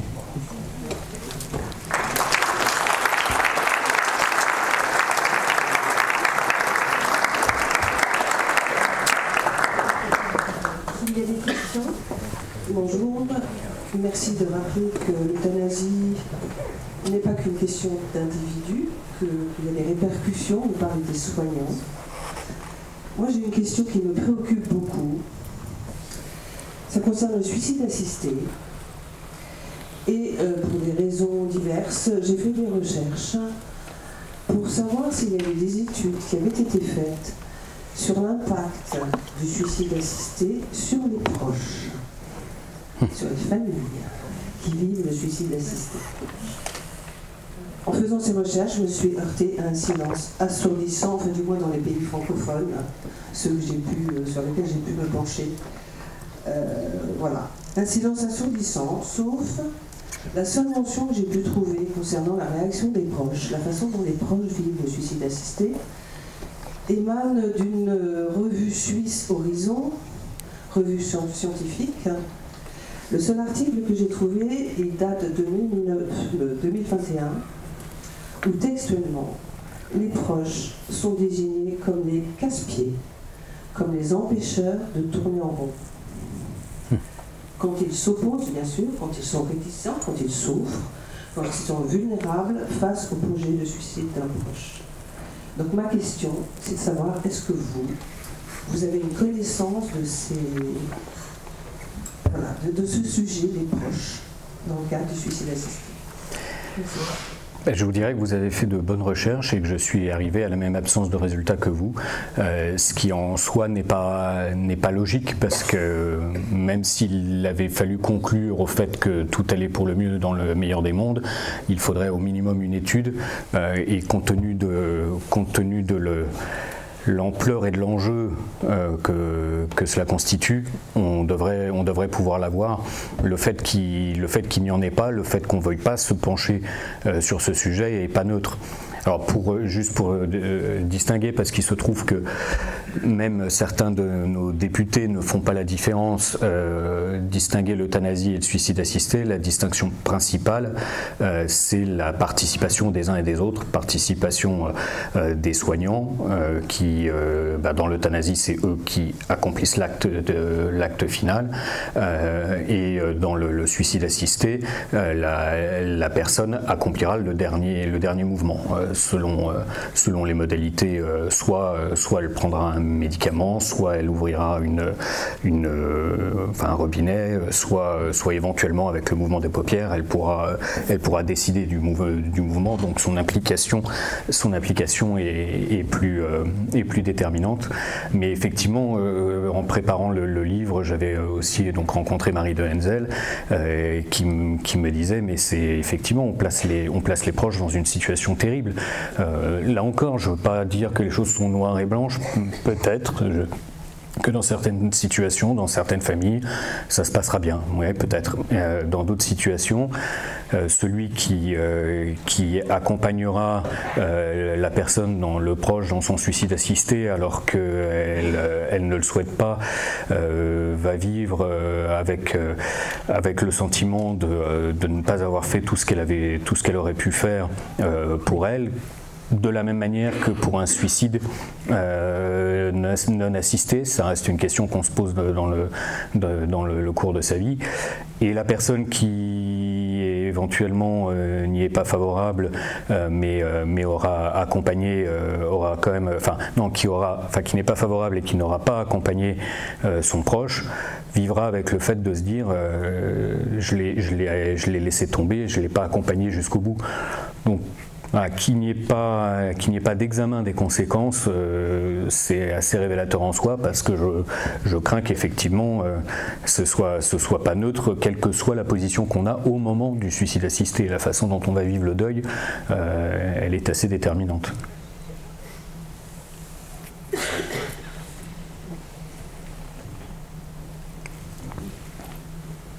Bonsoir, merci beaucoup pour tout ce que vous avez dit.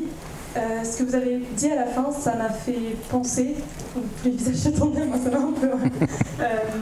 ça m'a fait beaucoup penser à ce que nous, jeunes, peut-être, je parle un peu au nom de tous les jeunes, on vit beaucoup par rapport à tout ce qui est rapport au climat, climato-anxieux, on entend beaucoup climato-sceptique.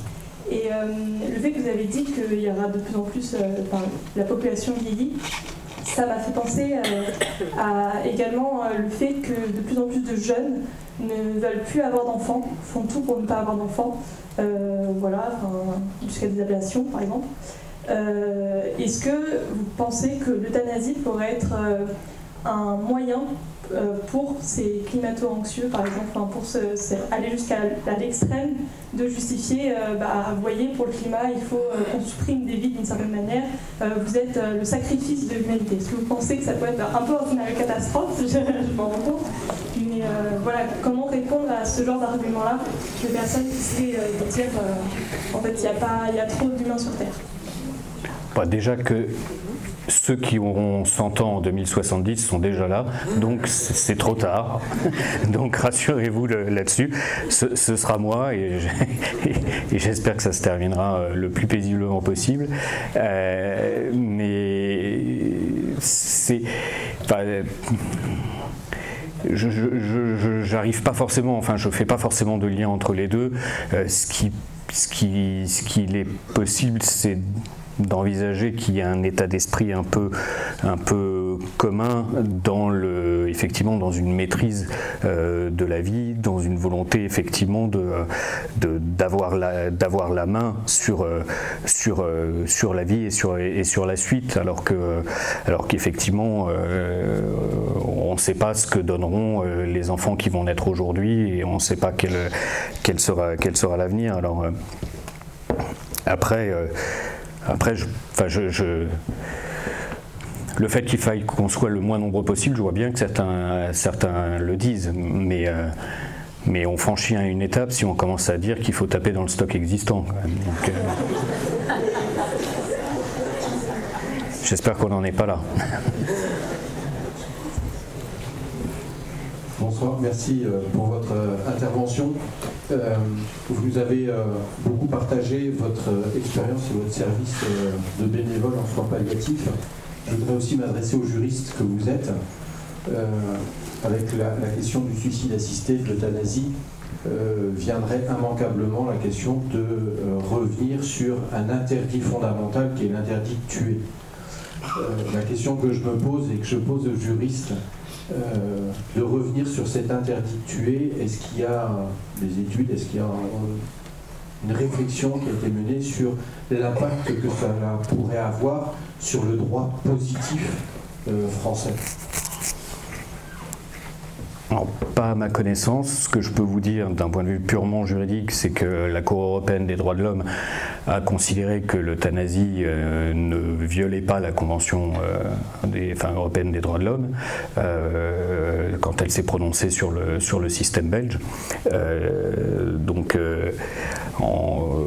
C'est toujours des raisonnements qui peuvent surprendre, considérer qu'effectivement l'euthanasie ne contredit pas le droit à la vie, mais c'est parce que, là je veux pas être trop polémiste, mais c'est parce qu'il y a une acception de la vie qui ensuite est mise en balance avec d'autres intérêts, d'autres enjeux. L'influence sur le droit positif, d'une part, j'ai pas connaissance d'études, mais moi, ce que je vois surtout, c'est l'influence sociale du fait d'être dans une société qui effectivement sera passée de l'interdit du meurtre et tu ne tueras point ou tu tueras de temps en temps sous condition. Ce sous condition, mais c'est quand même un cap fondamental quand on nous dit aussi que le serment d'Hippocrate, ça n'est qu'un texte et qu'il y a différentes versions parce que évidemment on nous renvoie aux croyances quand on parle de tu ne tueras point. Serment d'Hippocrate, Hippocrate, il n'était pas chrétien, donc c'est légèrement antérieur à Jésus-Christ. Et le fait qu'il soit écrit précisément je ne provoquerai pas délibérément la mort, un texte de loi, n'importe quel texte peut écrire le serment d'Hippocrate différemment. L'ordre des médecins, enfin s'il y a un ordre national, je ne sais pas s'ils sont mieux organisés que les avocats, mais peut décider de réécrire ce texte. Il n'y a rien d'impossible à ça, mais le jour où on doit barrer du serment d'Hippocrate « je ne provoquerai pas délibérément la mort », c'est quand même pas un choix qui sera neutre, quoi. C'est effectivement si je pourrais provoquer délibérément la mort. Alors après l'impact juridique, je suis pas certain, mais l'impact de ce que l'on voit en ce moment, il est déjà assez évident, hein, quand vous voyez l'affaire qui a fait un peu l'actualité de cette youtubeuse Olympe qui dit vouloir demander l'euthanasie d'ici soit la fin de cette année ou le début de l'année prochaine. C'est sidérant de voir des articles paraître qui déjà d'une part semblent avoir déjà admis la possibilité qu'on demande l'euthanasie pour des troubles psychiques exclusivement, et qui sont en train de présenter le suicide comme un truc d'influenceuse. C'est dramatiquement irresponsable de voir qu'on a eu des articles en ce sens, et qui sont alors que depuis le jeune Werther, l'effet contagieux du suicide est connu par tous, il est documenté, mais on est déjà dans une forme, c'était il y a un journaliste qui le disait, une pipolisation de la mort. Ça devient trendy de parler de suicide assisté et d'euthanasie. Donc c'est pas juridique ce que je vous dis, mais c'est moins l'implication sur le droit positif qui m'inquiète que l'influence sociale la plus à plus basses émissions, quoi, aux signaux les plus faibles. Bonsoir. La commission, le consultatif national, enfin le CCN, nous invite à donner des témoignages sur le site internet, des témoignages sur les fins de vie, pour ou contre l'euthanasie, en gros, pour ou contre la fin de vie, etc. Il y a beaucoup de pro-euthanasie qui témoignent, et vous, entre autres, et d'autres ont invité à donner des avis quand on est contre l'euthanasie.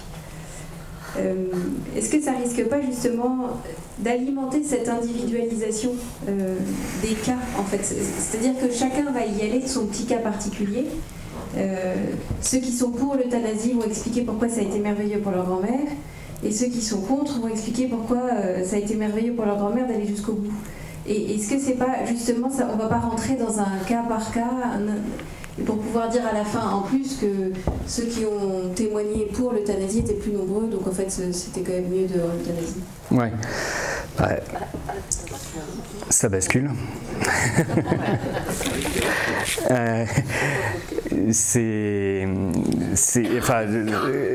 Le fait est que j'ai proposé de pas forcément, enfin oui évidemment je le proposais pas dans l'idée que tous ceux qui sont favorables à l'euthanasie et qui d'ailleurs ne me lisaient pas aillent témoigner, mais simplement d'équilibrer.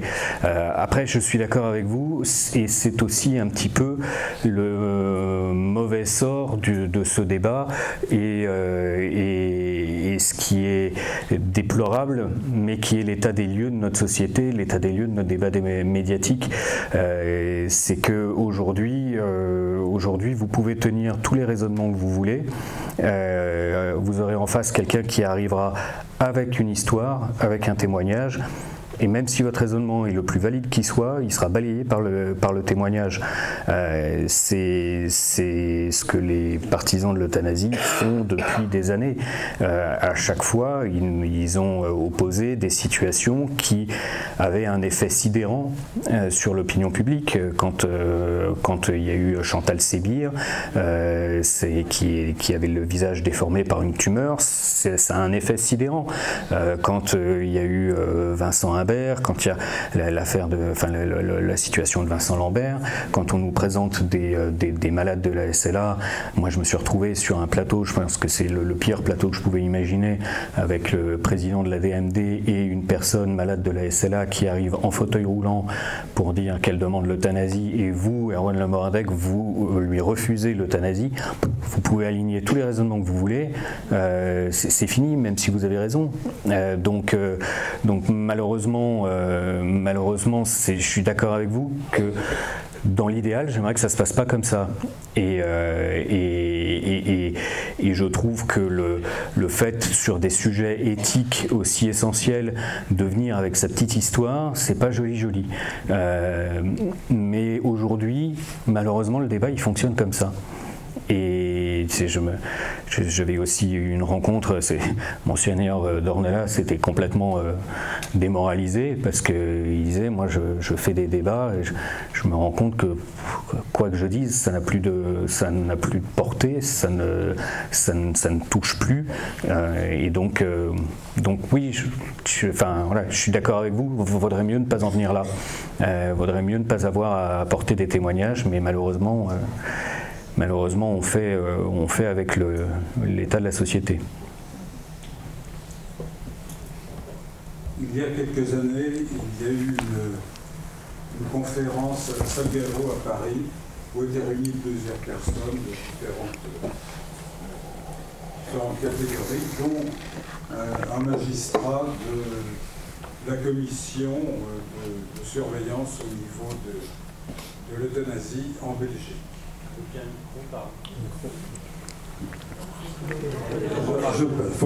Pardon, excusez-moi. Oui.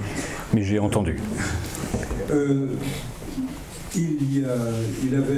Ce magistrat était intervenu en précisant que le nombre de demandes était absolument infime par rapport au nombre d'euthanasies.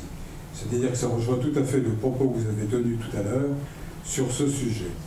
Et c'est lorsque vous parlez ensuite de pente glissante, je pense qu'on est sur une pente glissante, mais qui risque d'être plus que cela, qui risque véritablement d'être dérapante. C'est-à-dire qu'on sort carrément de la pente. Ça, c'est le premier point sur les inconvénients d'une loi, de son application et des systèmes de contrôle qui pourront être mis en place, car le respect reste tout à fait, je le crains, aléatoire, notamment dans ce domaine. Enfin, il y a une autre remarque que je voulais faire, c'est à partir du moment où on commence à parler de qualité de vie, quels sont les éléments d'évaluation, que valent-ils? Ceci est un vaste sujet et qui est extrêmement difficile et où on empiète finalement sur un domaine qu'on ne connaît pas pour l'autre. Ce qui explique effectivement que vous avez des perceptions de la qualité de vie. Enfin, moi, quand c'était en, je sais plus, 2008 ou 2018, c'est pour vous dire si je me souviens, j'avais lu effectivement cette étude qui s'appelait Life may be worth living with a locked-in syndrome. Personne peut, je pense que dans la salle, personne ne dirait que la vie peut valoir la peine d'être vécue avec un locked-in syndrome. Enfin, peut-être d'un point de vue théorique et parce qu'on ne voudrait pas se contredire, on dirait ah bah si, ça peut. Mais bon, fondamentalement, si on s'imagine dans cette situation, personne ne dirait que ça vaut la peine d'être vécu. Le nombre de personnes qui diront je préfère être mort que d'être dans cette situation-là, et pourtant ça arrive. Donc effectivement, l'évaluation de la qualité de vie, de toute façon, ne peut être que celle que fournit le patient. Après, je ne sais pas si c'est exactement ce que vous vouliez dire, mais ça va me permettre de dire une chose que je n'ai pas dite, c'est-à-dire le rapport entre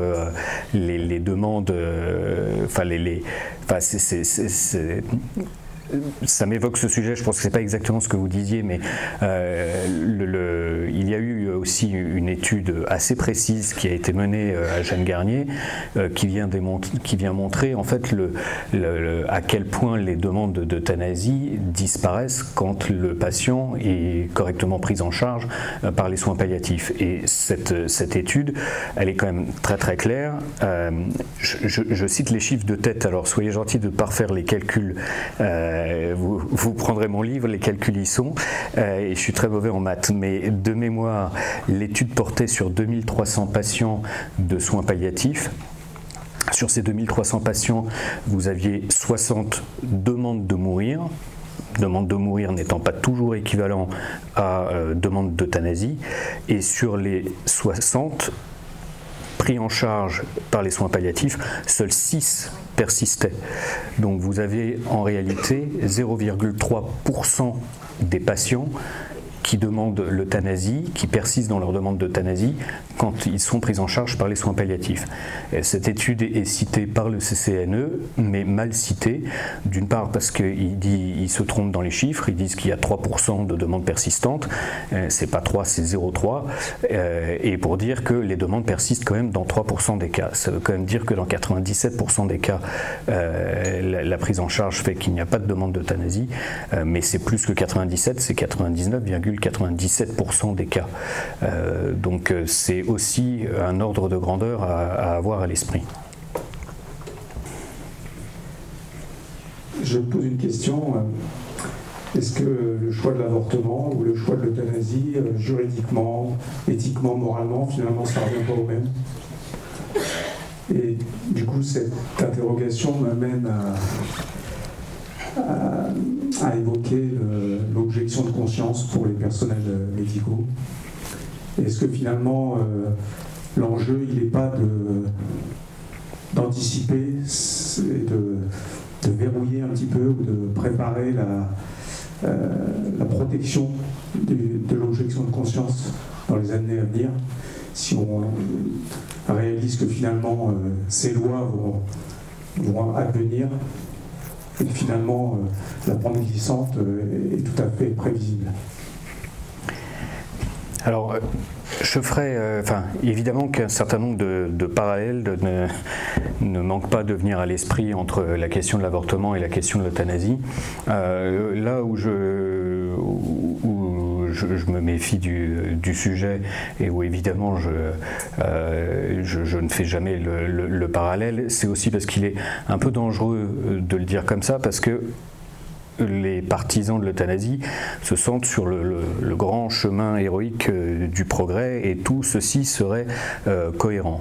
Il se trouve que je fais partie d'une boucle WhatsApp avec 40 à 50 soignants, dont une psychologue en soins palliatifs en Seine-Saint-Denis, qui est hyper favorable à l'avortement, qui est hyper opposée à l'euthanasie, mais qui est éruptive dès qu'on parle de l'avortement. Donc il peut y avoir aussi des positions différentes, et puis, des positionnements différents. Et puis là où je pense qu'il faut aussi montrer qu'il y a rupture, c'est que, à minima, dans l'état d'esprit initial de la loi Veil, il s'agissait de protéger une vie. Il y avait une vie qu'on ne protégeait pas, mais on vous disait il s'agit de protéger au moins la vie de la mère. Là, on ne protège aucune vie. Il s'agit de mettre un terme à une vie, point. Donc, dire que l'on est sur le même mouvement, ça n'est pas exact. Sur la question de la clause de conscience et de la protection des soignants, c'est une nécessité. Je ne pense pas que ce soit vraiment discuté. Je pense qu'il y aura une clause de conscience qui sera reconnue. D'ailleurs, même dans la proposition de loi Falorni, vous aviez une clause de conscience, une objection de conscience possible qui était prévue. Mais en même temps, d'un certain côté, d'une part, c'est la moindre des choses. Déjà, les médecins ont une une clause de conscience, enfin c'est pas une clause, là je fais un peu mon juriste, mais ils sont en droit de refuser d'accomplir un acte qui va à l'encontre de leur conscience, quels que soient les actes qu'ils accomplissent. Il y a une objection de conscience reconnue de façon générale pour un soignant. Donc là, on prévoit de la renforcer par une objection de conscience spécifique, mais d'un certain côté, il y a aussi une forme de piège à cette proposition, parce que c'est une façon de dire, là encore, c'est une loi qui n'enlèvera rien à personne et qui ne vous obligera à rien. D'ailleurs, les soignants qui ne voudront pas pratiquer d'euthanasie ne seront jamais forcés de les pratiquer, donc où est le problème?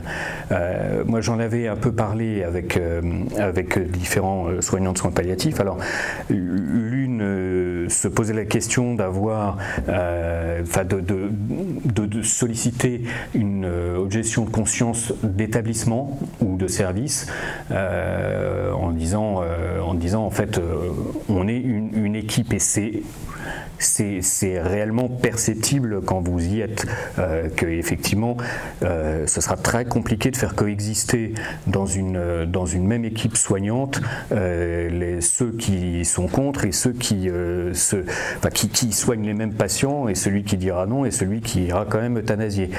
Déjà en plus parce que ça bouscule tout l'accompagnement.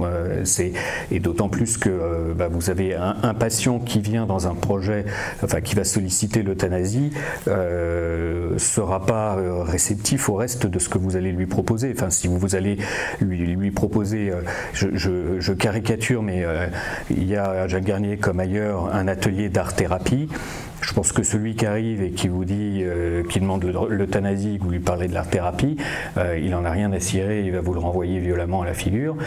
Mais si ça n'est pas possible de pratiquer l'euthanasie, il y a une ouverture des possibles de ce que l'on est capable de faire. Art-thérapie, musicothérapie, psychologue, balnéothérapie, huiles essentielles, enfin tout ce qui se pratique et qui pourra éventuellement faire changer les choses. Donc ça, c'était pour dire qu'effectivement ce sera très compliqué d'avoir des soignants qui auraient des logiques différentes dans une même équipe. Et puis ce que me disait aussi là, c'était Vincent Morel, qui est un ancien président de l'ASFAP et qui est responsable d'une unité de soins palliatifs à Rennes. Il me disait, mais en pratique aussi, comment est-ce qu'on va faire? Il y a un patient qui arrive, qui ne demande pas l'euthanasie. Il arrive dans le service. Et puis son évolution est telle qu'à un moment donné, il la demande. Et je fais quoi? On ne va pas le transférer. Les gens qui viennent dans nos services, ils sont rarement transportables.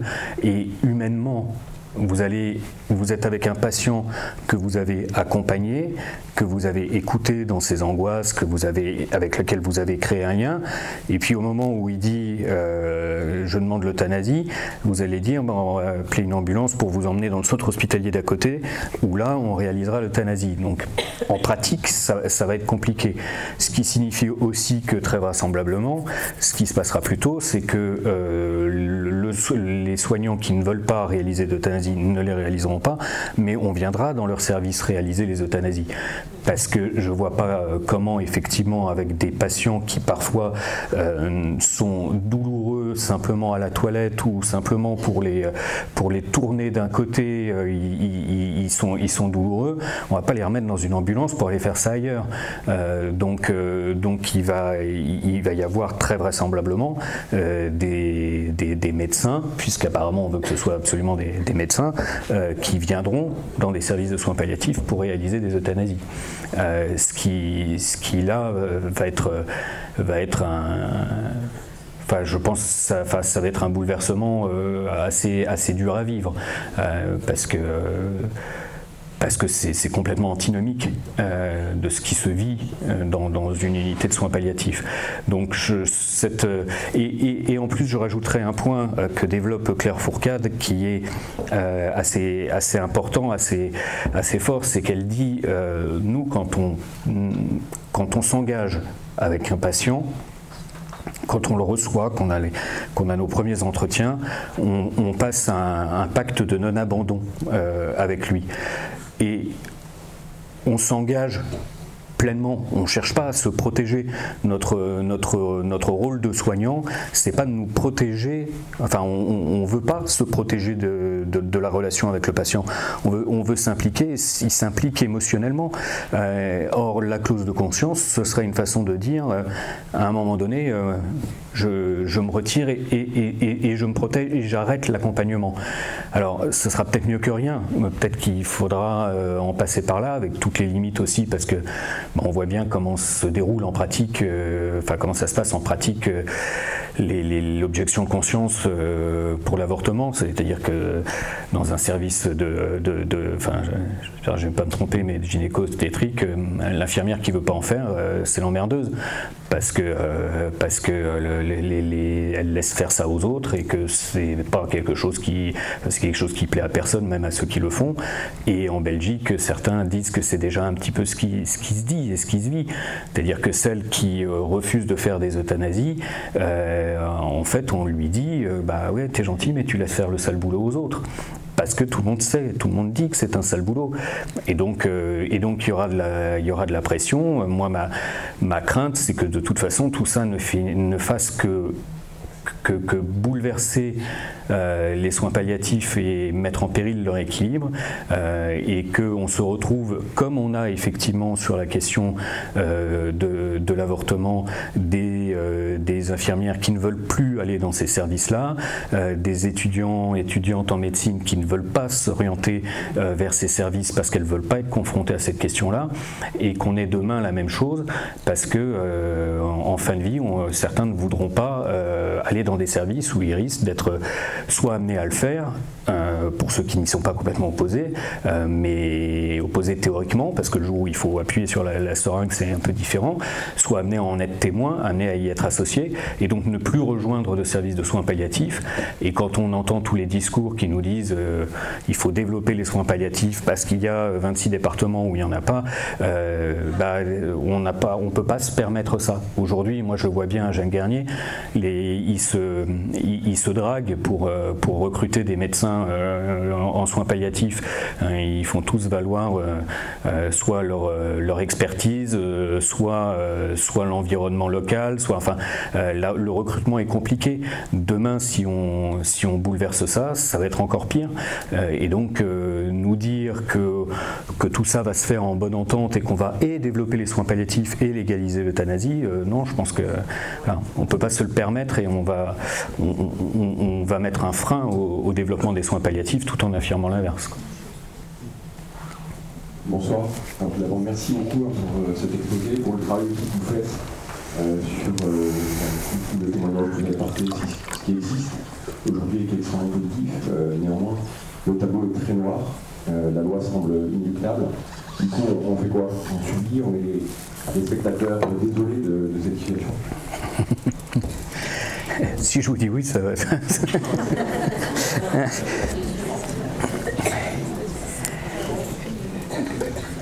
Je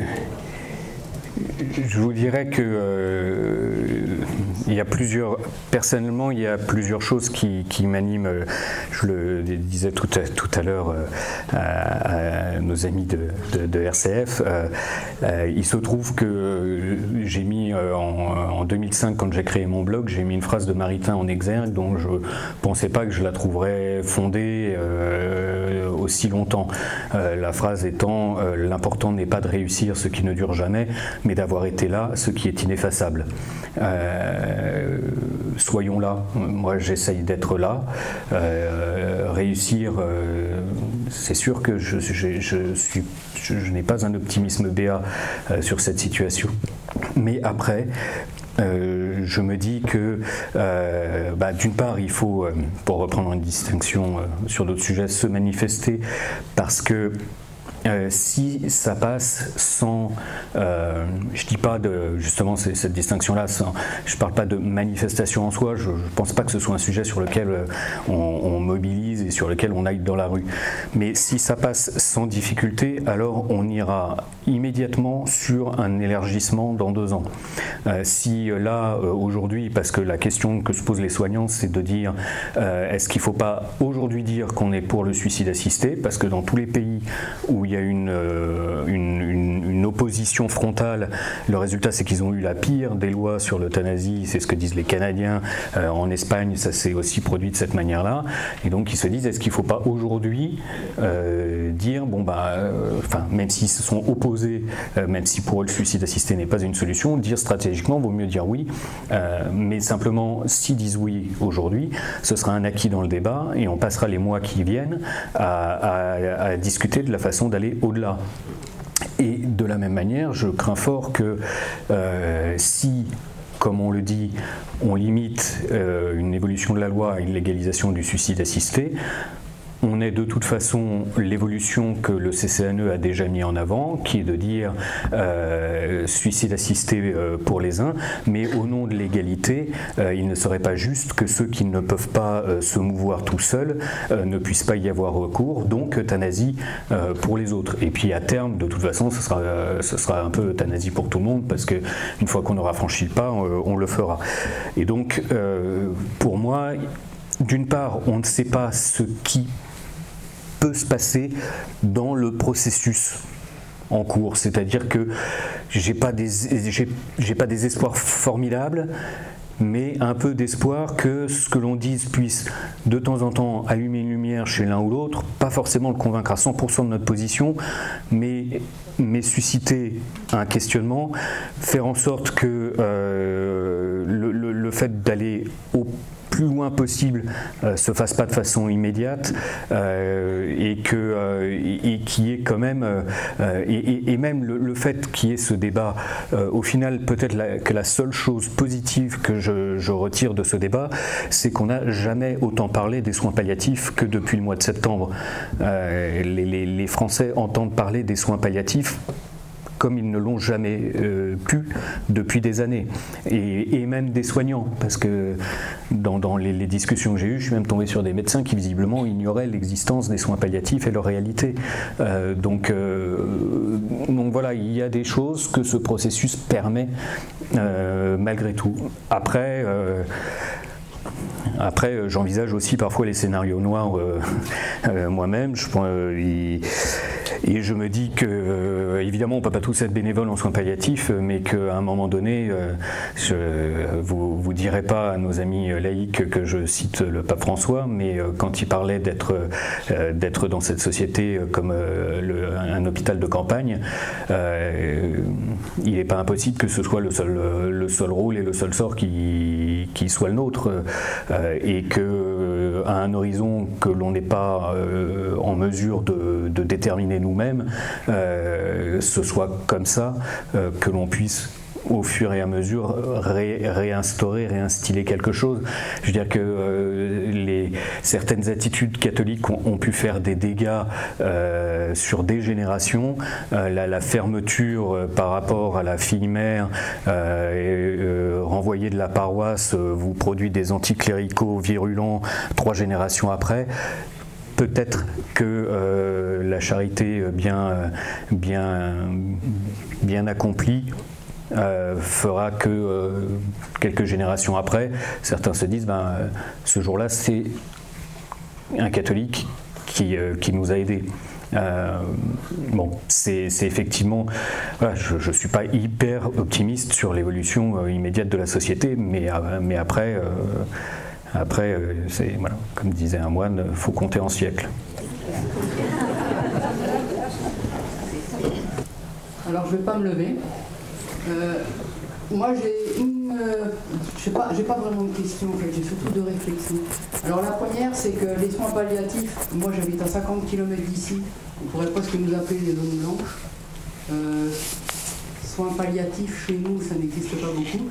Moi j'ai vu ma grand-mère mourir pendant 3 semaines dans une maison de retraite à Hurley. On nous a dit pas trop de morphine parce que ça la constipe, c'est considéré comme une euthanasie. On fait quoi déjà avec des gens comme ça qui meurent dans des maisons de retraite? Et petit 2, j'ai une autre réflexion, c'est une ambulancière qui m'avait apporté quand j'avais été un jour à l'hôpital. Elle m'avait dit qu'un homme ancien lui avait dit si j'avais su comment mes enfants me traiteraient, je ne les aurais pas fait. Je pense qu'aujourd'hui, il faudrait peut-être que nous aussi, on se regarde dans une glace Et qu'arrivé à un moment, avant de parler de soins palliatifs, avant de parler d'euthanasie, de suicide assisté, il faudrait déjà qu'on se regarde nous et voir comment on considère nos propres parents et nos proches. C'est tout ce que j'ai à dire. J'ai pas de réponse à vous faire. Enfin, je veux dire que je suis d'accord avec vous. Il faut commencer comme ça. Et effectivement, est-ce qu'on prend soin de nos parents? Est-ce que si on se retrouve parfois avec une question qui se pose comme ça, enfin une question d'euthanasie, c'est aussi parfois l'isolement et l'isolement apporté par les proches. Enfin, je vous ai dit que j'avais pas de réponse à faire. Alors, je vais pas vous faire un long développement, mais mais ce que vous dites aussi, enfin, ce qui est terrible, c'est que c'est ce que vous me dites, c'est la situation de la médecine d'il y a 50 ans dans un certain nombre d'endroits. Enfin, je veux dire qu'il n'y a pas que me jetez pas des tomates. Je parle pas que de la région du Mans. Il y a d'autres régions en France où effectivement parler de soins palliatifs, c'est une illusion. Mais du coup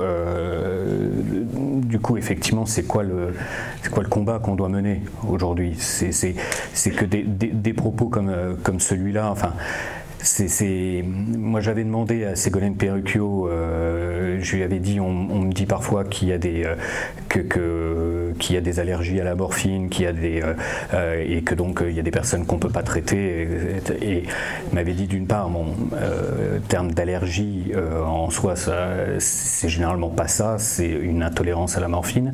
L'intolérance à la morphine, ça a des effets secondaires, effectivement, ce que vous dites de constipation, mais la constipation, ça se traite. Enfin, c'est pas et c'est ce qu'elle me disait. Elle me disait quand on a des effets secondaires, de toute façon, on a des personnes qui sont en fin de vie. Donc, ce qui est compliqué à faire dans le courant de la vie, parce que vous pouvez pas, enfin voilà, vous pouvez pas forcément apporter les traitements qui vont traiter tous les effets secondaires. Quand vous avez une personne qui est dans un service en fin de vie et qui a ces effets secondaires éventuellement d'intolérance à la morphine. Enfin, vous voyez, à Jeanne Garnier, le nombre de fois où j'entends, enfin, déjà, je sais tout sur les selles des patients, et j'ai pas toujours demandé à le savoir d'ailleurs, mais bon, et le nombre de fois où effectivement la question c'est la constipation, c'est comment on la traite, c'est de changer de traitement contre la constipation, ça va plus loin que ça, mais enfin je veux dire que c'est ça, voilà, je suis pas médecin, mais alors franchement entendre que votre grand-mère on a pu refuser de lui donner. Et puis il n'y a pas que la morphine. Enfin, je veux dire que oui, les morphiniques, ça me semble être le plus classique. Enfin, il y a d'autres façons de traiter. Se dire qu'on l'a. C'est pas tant le débat de la morphine, c'est le débat de la souffrance. Oui, mais ce qu'il y a, c'est que la souffrance, ou en tout cas la souffrance physique, la douleur. Ce que vous me dites, moi, ça m'évoque ce que des soignants me disent de ce qui se faisait il y a 30 ou 40 ans. Il y a une infirmière, c'est Noël Carlin, qui me disait il y a quelques années, alors non seulement on fermait les portes, quand le professeur de médecine venait dans le service, on fermait les portes de ceux pour lesquels on ne pouvait plus rien, enfin qu'on ne pouvait pas guérir, et on n'allait plus les voir parce que c'était pas dans le ressort, c'était pas du ressort du professeur de médecine, donc voilà. Aujourd'hui, je pense que ça a beaucoup diminué comme façon de fonctionner, mais néanmoins, et puis elle disait, avant on arrachait des grammes de morphine, on avait l'impression d'arracher le portefeuille du médecin, il vous lâchait quelques grammes de morphine avec peine, mais elle me dit, avant, ce que vous me dites, c'est que c'est aujourd'hui. Donc effectivement, pourquoi il faudrait aussi se battre, c'est que que l'on est capable de faire. Enfin, c'est hallucinant de se dire qu'on est capable de le faire. Et parfois, vous savez, on a des groupes de parole de bénévoles. Il y a un groupe de parole qui m'a marqué parce qu'il y a un bénévole qui a accompagné, c'était à Saint-Nazaire, qui a accompagné une proche et qui disait que c'était d'autant plus insupportable pour lui qu'il savait ce qu'on était capable de faire, qu'il savait comment on pouvait traiter les gens aujourd'hui en France, ailleurs, et notamment quand je vous parlais du temps de réaction des infirmières. Il disait, j'ai passé une après-midi à chercher une infirmière, j'ai jamais trouvé.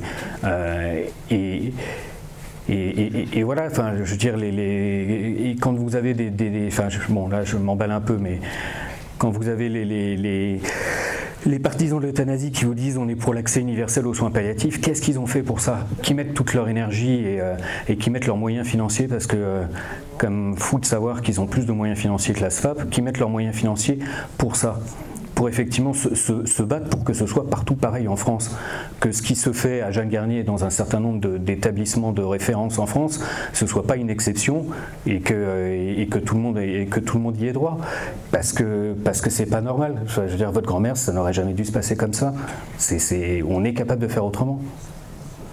Bonsoir et merci pour votre intervention. Je voudrais revenir sur un point que vous avez évoqué très brièvement, je pense, c'est l'aspect financier de l'HR. Dans la société gouvernée par ces aspects-là, tout au long. Et malheureusement, l'euthanasie d'une personne, je pense, revient beaucoup moins cher en argent que de la maintenir en vie.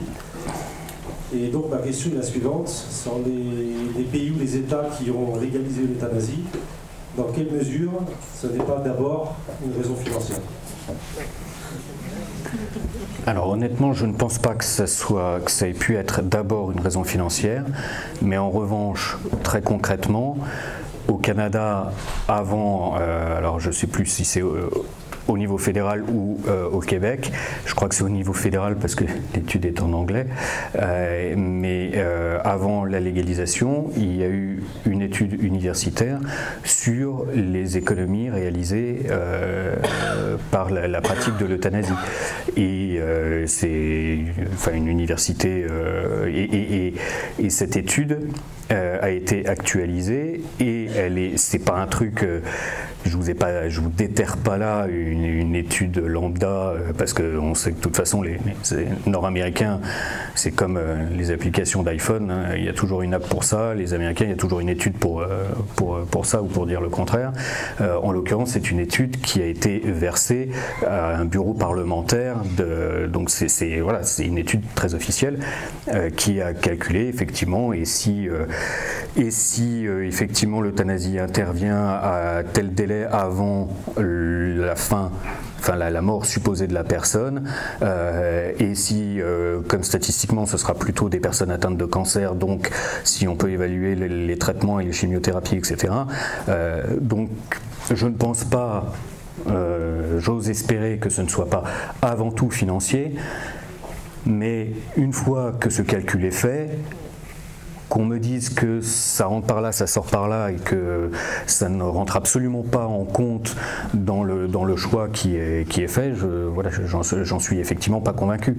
Et je crains aussi que chez certains, ce soit pas formalisé, mais que l'idée de se dire, comme certains de nos gouvernants peuvent se dire, je suis plus intelligent que tout le monde, j'ai une vue globale de la situation, et comme on n'améliorera jamais assez le système de santé, et comme on vieillit, eh bien l'idéal, ce serait effectivement que ce soit pas le cas, mais soyons pragmatiques, c'est bien ça qui va se produire. Donc au final, il faudra bien gérer les choses d'une manière ou d'une autre, et c'est pas qu'on y soit favorable, mais bon, si les gens le demandent en plus. Et voilà, je pense que c'est pas délibéré, mais que ce soit une considération pas complètement écartée, c'est pas impossible, mais c'est pas le principal moteur.